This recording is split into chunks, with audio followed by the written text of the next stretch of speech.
السلام عليكم ورحمة الله. الحمد لله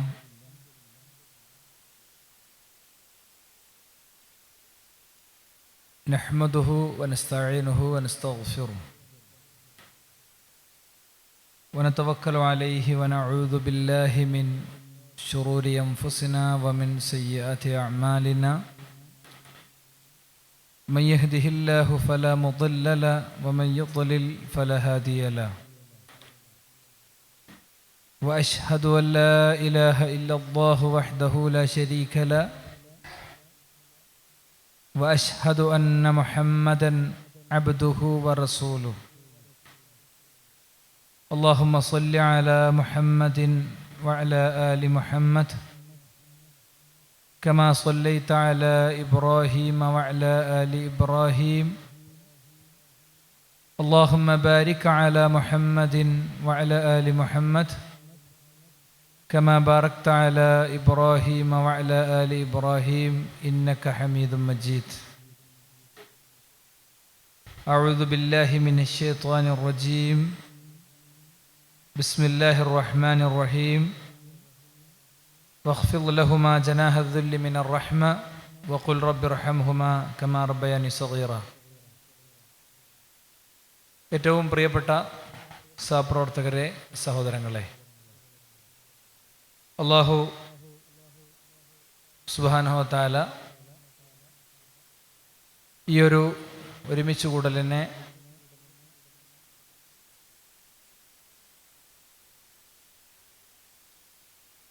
ഏറ്റവും ശരിയായ രീതിയിൽ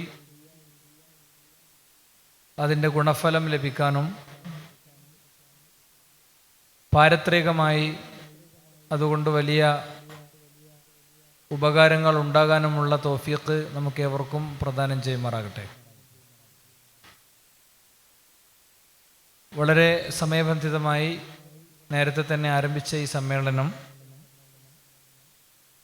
അതിൻ്റെ ഏറ്റവും അവസാന സന്ദർഭങ്ങളിലേക്കാണ് കടന്നു വന്നുകൊണ്ടിരിക്കുന്നത്. വളരെ വിഷയാധിഷ്ഠിതമായും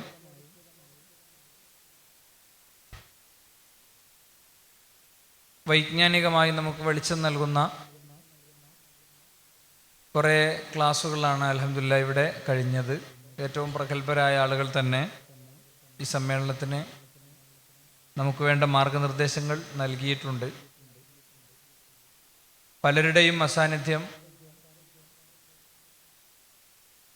വീഡിയോ പ്രസൻറ്റേഷൻ വഴി നിങ്ങൾ പരിഹരിച്ചിട്ടുണ്ട് എന്നാണ് ഞാൻ മനസ്സിലാക്കുന്നത്. കുടുംബ സംവിധാനവുമായി ബന്ധപ്പെട്ട മേഖലയിലൂടെ ചില കാര്യങ്ങൾ നിങ്ങളുമായി പങ്കുവെക്കാനാണ് പ്രോഗ്രാം സമിതി എന്നോട് നിർദ്ദേശിച്ചിട്ടുള്ളത്.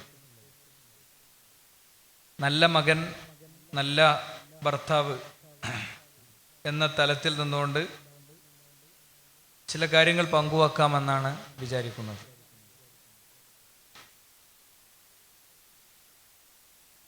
സാമൂഹ്യ മാധ്യമങ്ങൾ വഴിയൊക്കെ അല്പം വ്യാപകമായി പ്രചരിപ്പിക്കപ്പെട്ട ഒരു വീഡിയോ ദൃശ്യമുണ്ടായിരുന്നു. ഒരു വയോധികനായ മനുഷ്യനും അദ്ദേഹത്തിൻ്റെ മകനും പേരക്കുട്ടിയും പള്ളിയിൽ നിന്ന് ഇറങ്ങുന്നതാണ് രംഗം. മകൻ ഉപ്പയുടെ ചെരുപ്പ്, വയസ്സായ പിതാവിൻ്റെ ചെരുപ്പ് മകൻ എടുത്ത് കാലിലിട്ട് കൊടുക്കുന്നു. വളരെ സ്നേഹത്തോടെ, സൂക്ഷ്മതയോടെ ഈ ചെരുപ്പ് കാലിലിട്ട് കൊടുക്കുമ്പോൾ പെട്ടെന്ന് ഇളയ കുട്ടി ഓടണം അങ്ങോട്ടോ. ഓടിപ്പോയിട്ട് വാപ്പാൻ്റെ ചെരുപ്പും കൊണ്ടാണ് വരുന്നത്. വാപ്പാൻ്റെ ചെരുപ്പും കൊണ്ടുവന്ന് വാപ്പാക്ക് ചെരുപ്പ് കൊടുക്കുന്നു. നല്ല മകൻ, നല്ല ഭർത്താവ് എന്ന വിഷയം പറയാൻ ആഗ്രഹിക്കുമ്പോൾ അല്ലെങ്കിൽ പറയാൻ തുടങ്ങുമ്പോൾ ശ്രദ്ധിക്കേണ്ട ഒരു മർമ്മമാണിത് എന്നെനിക്ക് തോന്നുന്നതാണ്. സ്വന്തം ഉപ്പാക്ക് വേണ്ടി താൻ ചെയ്തു കൊടുക്കുന്നത് കണ്ടാണ് ആ കുട്ടി തൻ്റെ ഉപ്പാക്ക് വേണ്ടി, വല്യുപ്പാക്ക് വേണ്ടി ഉപ്പ ചെയ്തു കൊടുക്കുന്നത് കണ്ടാണ് ആ കുട്ടി ഉപ്പാക്ക് വേണ്ടി ഇത് ചെയ്തു കൊണ്ടുവന്ന് കൊടുത്തത്. ഭദ്രമായ ഒരു സാമൂഹിക ഘടന, ഒരു കുടുംബഘടന സൃഷ്ടിക്കുന്നിടത്ത് ആ കുടുംബത്തിലെ ഓരോ വ്യക്തിയുടെയും മാതൃകാപരമായ പെരുമാറ്റം ഏറെ പ്രാധാന്യം അർഹിക്കുന്നതാണ്. ഇതോടൊന്നിച്ച് രണ്ടാമത്തെ ഒരു വീഡിയോ ദൃശ്യം കൂടി എൻ്റെ മനസ്സിൽ ഓർമ്മ വരികയാണ്. അത് മകനൊരു വീടിൻ്റെ പ്ലാൻ വരയ്ക്കുകയാണ്. നിങ്ങളൊക്കെ കണ്ടിട്ടുണ്ടാവും, ഞാൻ അതുകൊണ്ടാണ് വീഡിയോ ഇവിടെ കാണിക്കാത്തത്. ജസ്റ്റ് പറഞ്ഞു ടൈം സേവ് ചെയ്യാൻ വേണ്ടിയാണ്. മകനൊരു വീടിൻ്റെ ചിത്രം ഇങ്ങനെ വരയ്ക്കുകയാണ്, ഒരു പ്ലാന് വരയ്ക്കുകയാണ്. ഓരോ റൂമും ആർക്കാണെന്ന് അവനിങ്ങനെ പറയാണ്. ഇത് എനിക്കും എൻ്റെ ഭാര്യക്കും, ചെറിയ കുട്ടിയാണ് പറയുന്നത്. ഇത് കിച്ചൺ ഒക്കെ പറഞ്ഞു കഴിഞ്ഞതിന് ശേഷം ഏറ്റവും ഇടുങ്ങിയ മുറി ഇതാർക്കാന്ന് വെച്ചപ്പോൾ ഇത് ഉപ്പാക്കാണെന്ന് അവൻ പറഞ്ഞു. അപ്പൊ ഇത്ര ഇടുങ്ങിയ മുറിയാണ് എനിക്കൊന്ന് ചോദിക്കുമ്പോൾ അവൻ്റെ ഉത്തരം ഉപ്പാപ്പ, അല്ലെങ്കിൽ ഈ ഉപ്പയുടെ ഉപ്പ മൂപ്പരൊരു ഇടുങ്ങിയ മുറിയിലാണല്ലോ കിടക്കണമെന്നാണ്. അപ്പൊ പിന്നെ നേരെ ക്യാമറ ആ ഇടുങ്ങിയ മുറിയിലേക്ക് പോവുകയാണ്. ഒരു ഇടുങ്ങിയ മുറിയിൽ അയാളിങ്ങനെ ചുമച്ച് പ്രയാസപ്പെട്ട് കിടക്കുകയാണ്. ഉടനെ വാപ്പ പോയിട്ട് തൻ്റെ മകൻ തൻ്റെ തെറ്റിതിരുത്തിയത് കണ്ട് വാപ്പ പോയി വയോധികനായ വാർദ്ധക്യത്തിലെത്തിയ മനുഷ്യനെ തോളിലിങ്ങനെ ചേർത്ത് നിർത്തി പുറത്തേക്ക് പിടിച്ചു കൊണ്ടുവരികയാണ്. അയാളിങ്ങനെ ചിരിച്ച് പുറത്തേക്ക് വരികയാണ്. അത് കാണുമ്പോൾ ഇവൻ ആ പ്ലാന് മായിച്ചിട്ട് രണ്ടാമത് വാപ്പാക്ക് വലിയ റൂം വരയ്ക്കണം. വളരെ പ്രൊഡക്റ്റീവായ, വളരെ പോസിറ്റീവായ ഒരു സമീപനവും വളരെ നെഗറ്റീവായ ഒരു സമീപനവും, കുടുംബരംഗത്തെ രണ്ട് സമീപനങ്ങളെ ചേർത്ത് വെച്ചുകൊണ്ട് ഈ രണ്ട് വീഡിയോ ദൃശ്യങ്ങൾ ചിത്രീകരിച്ചതാരാണെങ്കിലും അതിൽ നിന്ന് നമുക്ക് ഓരോ വ്യക്തിക്കും വലിയ പാഠങ്ങളുണ്ട്, വലിയ ഗുണപാഠങ്ങളുണ്ട്. ചെറുതും വലുതുമായ നമ്മുടെ ചിന്തകളും സമീപനങ്ങളും നീക്കങ്ങളുമൊക്കെ നമ്മുടെ മക്കളിലും നമ്മുടെ വീട്ടിലുള്ളവരിലും എങ്ങനെ സ്വാധീനിക്കുന്നു എന്നത് ഇതിൽ നിന്ന് വ്യക്തമായി നമുക്ക് മനസ്സിലാവുകയാണ്, ബോധ്യപ്പെടുകയാണ്. ഏതാണെങ്കിലും ഒരു നല്ല ഭർത്താവും ഒരു നല്ല പിതാവും, അല്ലെങ്കിൽ ഒരു നല്ല ഭർത്താവും ഒരു നല്ല മകനും ഒക്കെ ആകുന്നിടത്ത് ശ്രദ്ധിക്കേണ്ട പൊതുവായ കാര്യങ്ങളാണ് ആദ്യം ഞാൻ പറയുന്നത്. അതിലൊന്നാമത്തത് ബാധ്യതകൾ തിരിച്ചറിയുക എന്നുള്ളതാണ്. ബാധ്യതകൾ തിരിച്ചറിയുക. എന്താ ബാധ്യതകൾ തിരിച്ചറിയുക എന്ന് പറഞ്ഞാൽ, ഒരു ഭർത്താവ് എന്നുള്ള നിലക്കുള്ള ബാധ്യതകൾ എന്തൊക്കെയാണ്, ഒരു മകൻ എന്നുള്ള നിലക്കുള്ള ബാധ്യതകൾ എന്തൊക്കെയാണ്, ഇസ്ലാം എന്നെ എന്തൊക്കെയാണ് ഏൽപ്പിക്കുന്നത് എന്നത് തിരിച്ചറിയുക എന്നുള്ളത് ഇതിൽ വളരെ പ്രധാനമാണ്. സാധാരണ ഒരു നല്ല ഭർത്താവ് എന്നുള്ള രീതിയിലാണെങ്കിൽ ഒരു മകൻ എന്നുള്ള രീതിയിലാണ് രണ്ട് നിലക്കും ചിന്തിക്കുമ്പോൾ നമ്മളെ ന്യൂനതകൾ മിക്കവാറും നമുക്ക് കാണാൻ പറ്റൂല. എനിക്ക് പ്രത്യേകിച്ച് എന്തെങ്കിലും ന്യൂനത ഉണ്ടെന്ന് നമുക്ക് തോന്നൂല. നമ്മൾ വളരെ പെർഫെക്റ്റ് ആണെന്നുള്ളിടത്താണ് മിക്കവാറും നമ്മൾ ഉണ്ടാവുക. അപ്പം അതിൽ വളരെ ക്ലിയറായി ഞാൻ പറയുന്നു, ഇസ്ലാം ഈ വിഷയത്തിൽ എത്രത്തോളം ഗൈഡ് ലൈനുകൾ പറഞ്ഞിട്ടുണ്ട് എന്നത് പരിശോധിച്ച് അതിനനുസരിച്ച് നമുക്ക് നമ്മുടെ കാര്യങ്ങളെ ചിട്ടപ്പെടുത്താൻ സാധിക്കുക എന്നുള്ളത് ഇതിൽ വളരെ പ്രധാനപ്പെട്ടൊരു മേഖലയാണ്. ഇസ്ലാം എത്രത്തോളം പറഞ്ഞിട്ടുണ്ട്. ഇപ്പം ഒരു ഉമ്മനി ഉപ്പനി നോക്കുന്നിടത്ത് ഇസ്ലാം പറഞ്ഞ കാര്യങ്ങൾ നമുക്കൊക്കെ അറിയണതാണ്. അതുകൊണ്ട് ഞാൻ വളരെ ടൈം എടുത്ത് പറയുന്നില്ല. വഖളാ റബ്ബുക അല്ലാ തഅ്ബുദു ഇല്ലാ ഇയ്യാഹു വബിൽ വാലിദൈനി ഇഹ്സാന. റബ്ബിനെ മാത്രമേ ആരാധിക്കാവൂ എന്ന് റബ്ബ് വളരെ കണിശമായി തീരുമാനിച്ചിരിക്കുന്നു. അതിലേക്ക് തന്നെ അത്ഫ് ചെയ്തിട്ട്, അതിലേക്ക് തന്നെ ചേർത്തിട്ട് പറയാണ്, അതേ ഗൗരവം കൊടുത്തിട്ട് തന്നെ പറയാണ്, വബിൽ വാലിദൈനി ഇഹ്സാന. മാതാപിതാക്കൾക്ക് നന്മ ചെയ്യണമെന്നും പടച്ചതമ്പുരാൻ കണിശമായി പറഞ്ഞിരിക്കുന്നു. പടച്ചതമ്പുരാനോടുള്ള ഉത്തരവാദിത്വം എത്രയാണോ അത്ര തന്നെ ഗൗരവത്തിൽ ഇസ്ലാം ഈ കാര്യം പഠിപ്പിച്ചിട്ടുണ്ട്.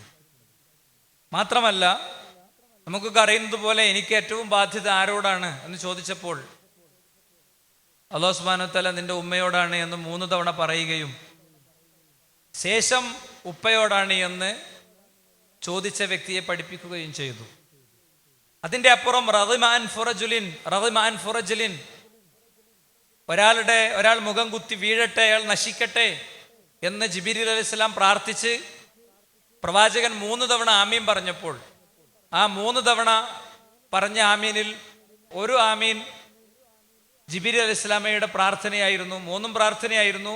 ഒരു പ്രാർത്ഥന ഇതായിരുന്നു, ഒരാളെടുത്ത് അവന്റെ മാതാപിതാക്കളുണ്ട്, മൻ അദ്റക വാലിദൈഹി ഇൻദൽ കിബരി അഹദുഹുമാ ഔ കിലൈഹിമാ, ഒരാൾ സ്വന്തം മാതാപിതാക്കളിലെ രണ്ടുപേരെയും അല്ലെങ്കിൽ ഒരാളെ വാർദ്ധക്യ സഹജമായ അവസ്ഥയിൽ പരിരക്ഷിക്കാൻ അയാൾക്ക് അവസരം ലഭിക്കുകയും എന്നിട്ട് അവരെ പരിഗണിക്കാതിരിക്കുകയും ചെയ്യുന്നൊരു വ്യക്തി അവൻ നശിക്കട്ടെ, അവൻ മുഖം കുത്തി വീഴട്ടെ എന്ന് ജിബ്രീൽ അലൈഹിസ്സലാമ പ്രാർത്ഥിച്ചു. പ്രവാചകൻ സ്വല്ലല്ലാഹു അലൈഹി വസല്ലമ തങ്ങൾ ആമീൻ പറഞ്ഞു എന്നാണ്. മിമ്പറിൽ നിന്ന് പ്രവാചകൻ സ്വല്ലല്ലാഹു അലൈഹി വസല്ലമ തങ്ങൾ ആമീൻ പറഞ്ഞു എന്നാണ്. അത്ര ഗൗരവമുള്ള ഒരു വിഷയമാണ്. അപ്പം ആ വിഷയത്തെ നമ്മൾ അതേ അർത്ഥത്തിൽ കാണാറുണ്ടോ എന്ന് പരിശോധിക്കലാണ്. പ്രവാചകന്റെ അടുത്ത് ഒരാൾ വന്നിട്ട് ജിഹാദിന് പോകാൻ വേണ്ടി, യുദ്ധത്തിന് പോകാൻ വേണ്ടി അവസരം ചോദിച്ചിട്ടുണ്ട്. അപ്പൊ പ്രവാചകൻ അദ്ദേഹത്തിന്റെ അടുത്ത് തിരിച്ചു ചോദിച്ചു, പ്രവാചകൻ ആ മനുഷ്യന്റെ അടുത്ത് തിരിച്ചു ചോദിച്ചു, നീ നിന്റെ മാതാപിതാക്കളെ ഒറ്റക്കിട്ടാണോ പോകുന്നത്? അവർ വാർദ്ധക്യ സഹജമായ അവസ്ഥയിലുള്ളവരല്ലേ എന്ന് വെച്ചപ്പോൾ പ്രവാചകൻ കൊടുത്ത ഉത്തരം, ആ വ്യക്തി കൊടുത്ത ഉത്തരം അതേ നബിയെ എന്നായിരുന്നു. ഉടനെ നീ അവരുടെ കാര്യത്തിൽ പോയി ജിഹാദ് ചെയ്യേ, അവരുടെ കാര്യത്തിൽ നിന്റെ കഠിനാധ്വാനങ്ങൾ ഉണ്ടാകട്ടെ എന്നാണ്. ഇതേപോലെ പ്രവാചകന്റെ അടുത്ത് വന്ന് ഹിജ്റയുടെ കാര്യം ഒരാൾ വന്ന് പറയാണ്, നബിയെ, എൻ്റെ മാതാപിതാക്കൾ ഹിജ്റക്ക് ബയഅത്ത് ചെയ്യാൻ വേണ്ടി വന്നതാണ് ഞാൻ. വതറക്തു അബവായ യബ്കിയാൻ, എൻ്റെ മാതാപിതാക്കൾ എന്നെ കരഞ്ഞുകൊണ്ടാണ് പറഞ്ഞയച്ചത്, എൻ്റെ മാതാപിതാക്കൾ എന്നെ കരഞ്ഞുകൊണ്ടാണ് പറഞ്ഞയച്ചത്. അപ്പൊ പ്രവാചകൻ സ്വല്ലല്ലാഹു അലൈഹി വസല്ലമ തങ്ങൾ അദ്ദേഹത്തോട് പറയുന്നത്, ഇർജി ഇലൈഹിമാ, നീ അവരിലേക്ക് മടങ്ങ്, ഫലഹിഖുഹുമാ, അവരെ നീ ചിരിപ്പിക്ക്, കമാ അബ്കൈതഹുമാ, നീ അവരെ കരയിപ്പിച്ചതുപോലെ. നീ എങ്ങനെയാണോ അവരെ കരയിപ്പിച്ചത്, എങ്ങനെയൊക്കെയാണോ അവർ കരഞ്ഞത്, അതിലേറെ തീവ്രമായി അവർ ചിരിക്കണത് വരെ നീ അവരുടെ കൂടെ നിൽക്കുകയും അവരെ സന്തോഷിപ്പിക്കുകയും ചെയ്യണം എന്നാണ്. ഇതൊക്കെ പൊതുവെ നമ്മൾ കേട്ടതും നമുക്ക് അറിയുന്നതുമായ കുറേ ഹദീസുകളും കുറേ സംഭവങ്ങളുമാണ്, നമുക്ക് എല്ലാവർക്കും അറിയാം. അപ്പൊ ഇവിടെ മാതാപിതാക്കളുടെ കാര്യത്തിൽ വളരെ കണിശമായ ഇത്തരം ഒരു സമീപനം പഠിപ്പിക്കപ്പെട്ടിട്ടുണ്ട്.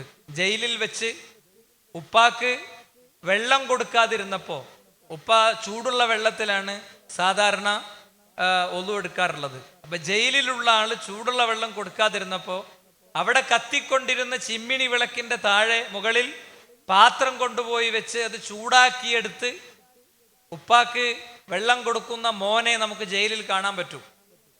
ഉമ്മ ഉറങ്ങുന്ന റൂമിന്റെ പരിസരത്തെ ദ്വാരത്തിൽ തേളിനെ കണ്ടപ്പോൾ ആ തേളുള്ള ഭാഗത്ത് കൈവച്ച് ഉമ്മാക്ക് ഉറങ്ങാൻ സൗകര്യമൊരുക്കി അങ്ങനെ ചാരിയിരുന്ന് ഉറങ്ങിയ സലഫുകളിൽപ്പെട്ട മക്കളെ നമുക്ക് കാണാൻ സാധിക്കും. ഞാൻ ഓരോ വാചകങ്ങളും കോട്ടിങ്സ് 10-40 കോട്ടിങ്സ് ഞാൻ ഇവിടെ എടുത്തു വെച്ചിട്ടുണ്ട്. വിശദമായി അങ്ങനെ പോകുന്നില്ല എന്ന് വിചാരിച്ചിട്ടാണ്. ഉമ്മ പിന്നെ വെള്ളം ചോദിച്ചു, രാത്രി വെള്ളം ചോദിച്ച ഉമ്മക്ക് വേണ്ടി വെള്ളം എടുത്തു വന്നപ്പോൾ ആ വെള്ളം എടുത്തു കൊണ്ടുവന്നപ്പോഴേക്കും ഉമ്മ ഉറങ്ങിപ്പോയി. പിന്നെ ഉമ്മ ഉണരും വരെ കാത്തുനിന്ന മുൻഗാമികളെ നമുക്കറിയാം. എന്നും ഉമ്മാക്കും ഉപ്പാക്കും ഭക്ഷണം കൊടുത്തതിന്റെ ശേഷം മാത്രം മക്കൾക്ക് ഭക്ഷണം കൊടുക്കുന്ന ഒരു വ്യക്തി അന്ന് അദ്ദേഹം എത്തിയപ്പോഴേക്കും ഉമ്മയും ഉപ്പയും ഒക്കെ ഉറങ്ങിപ്പോയി.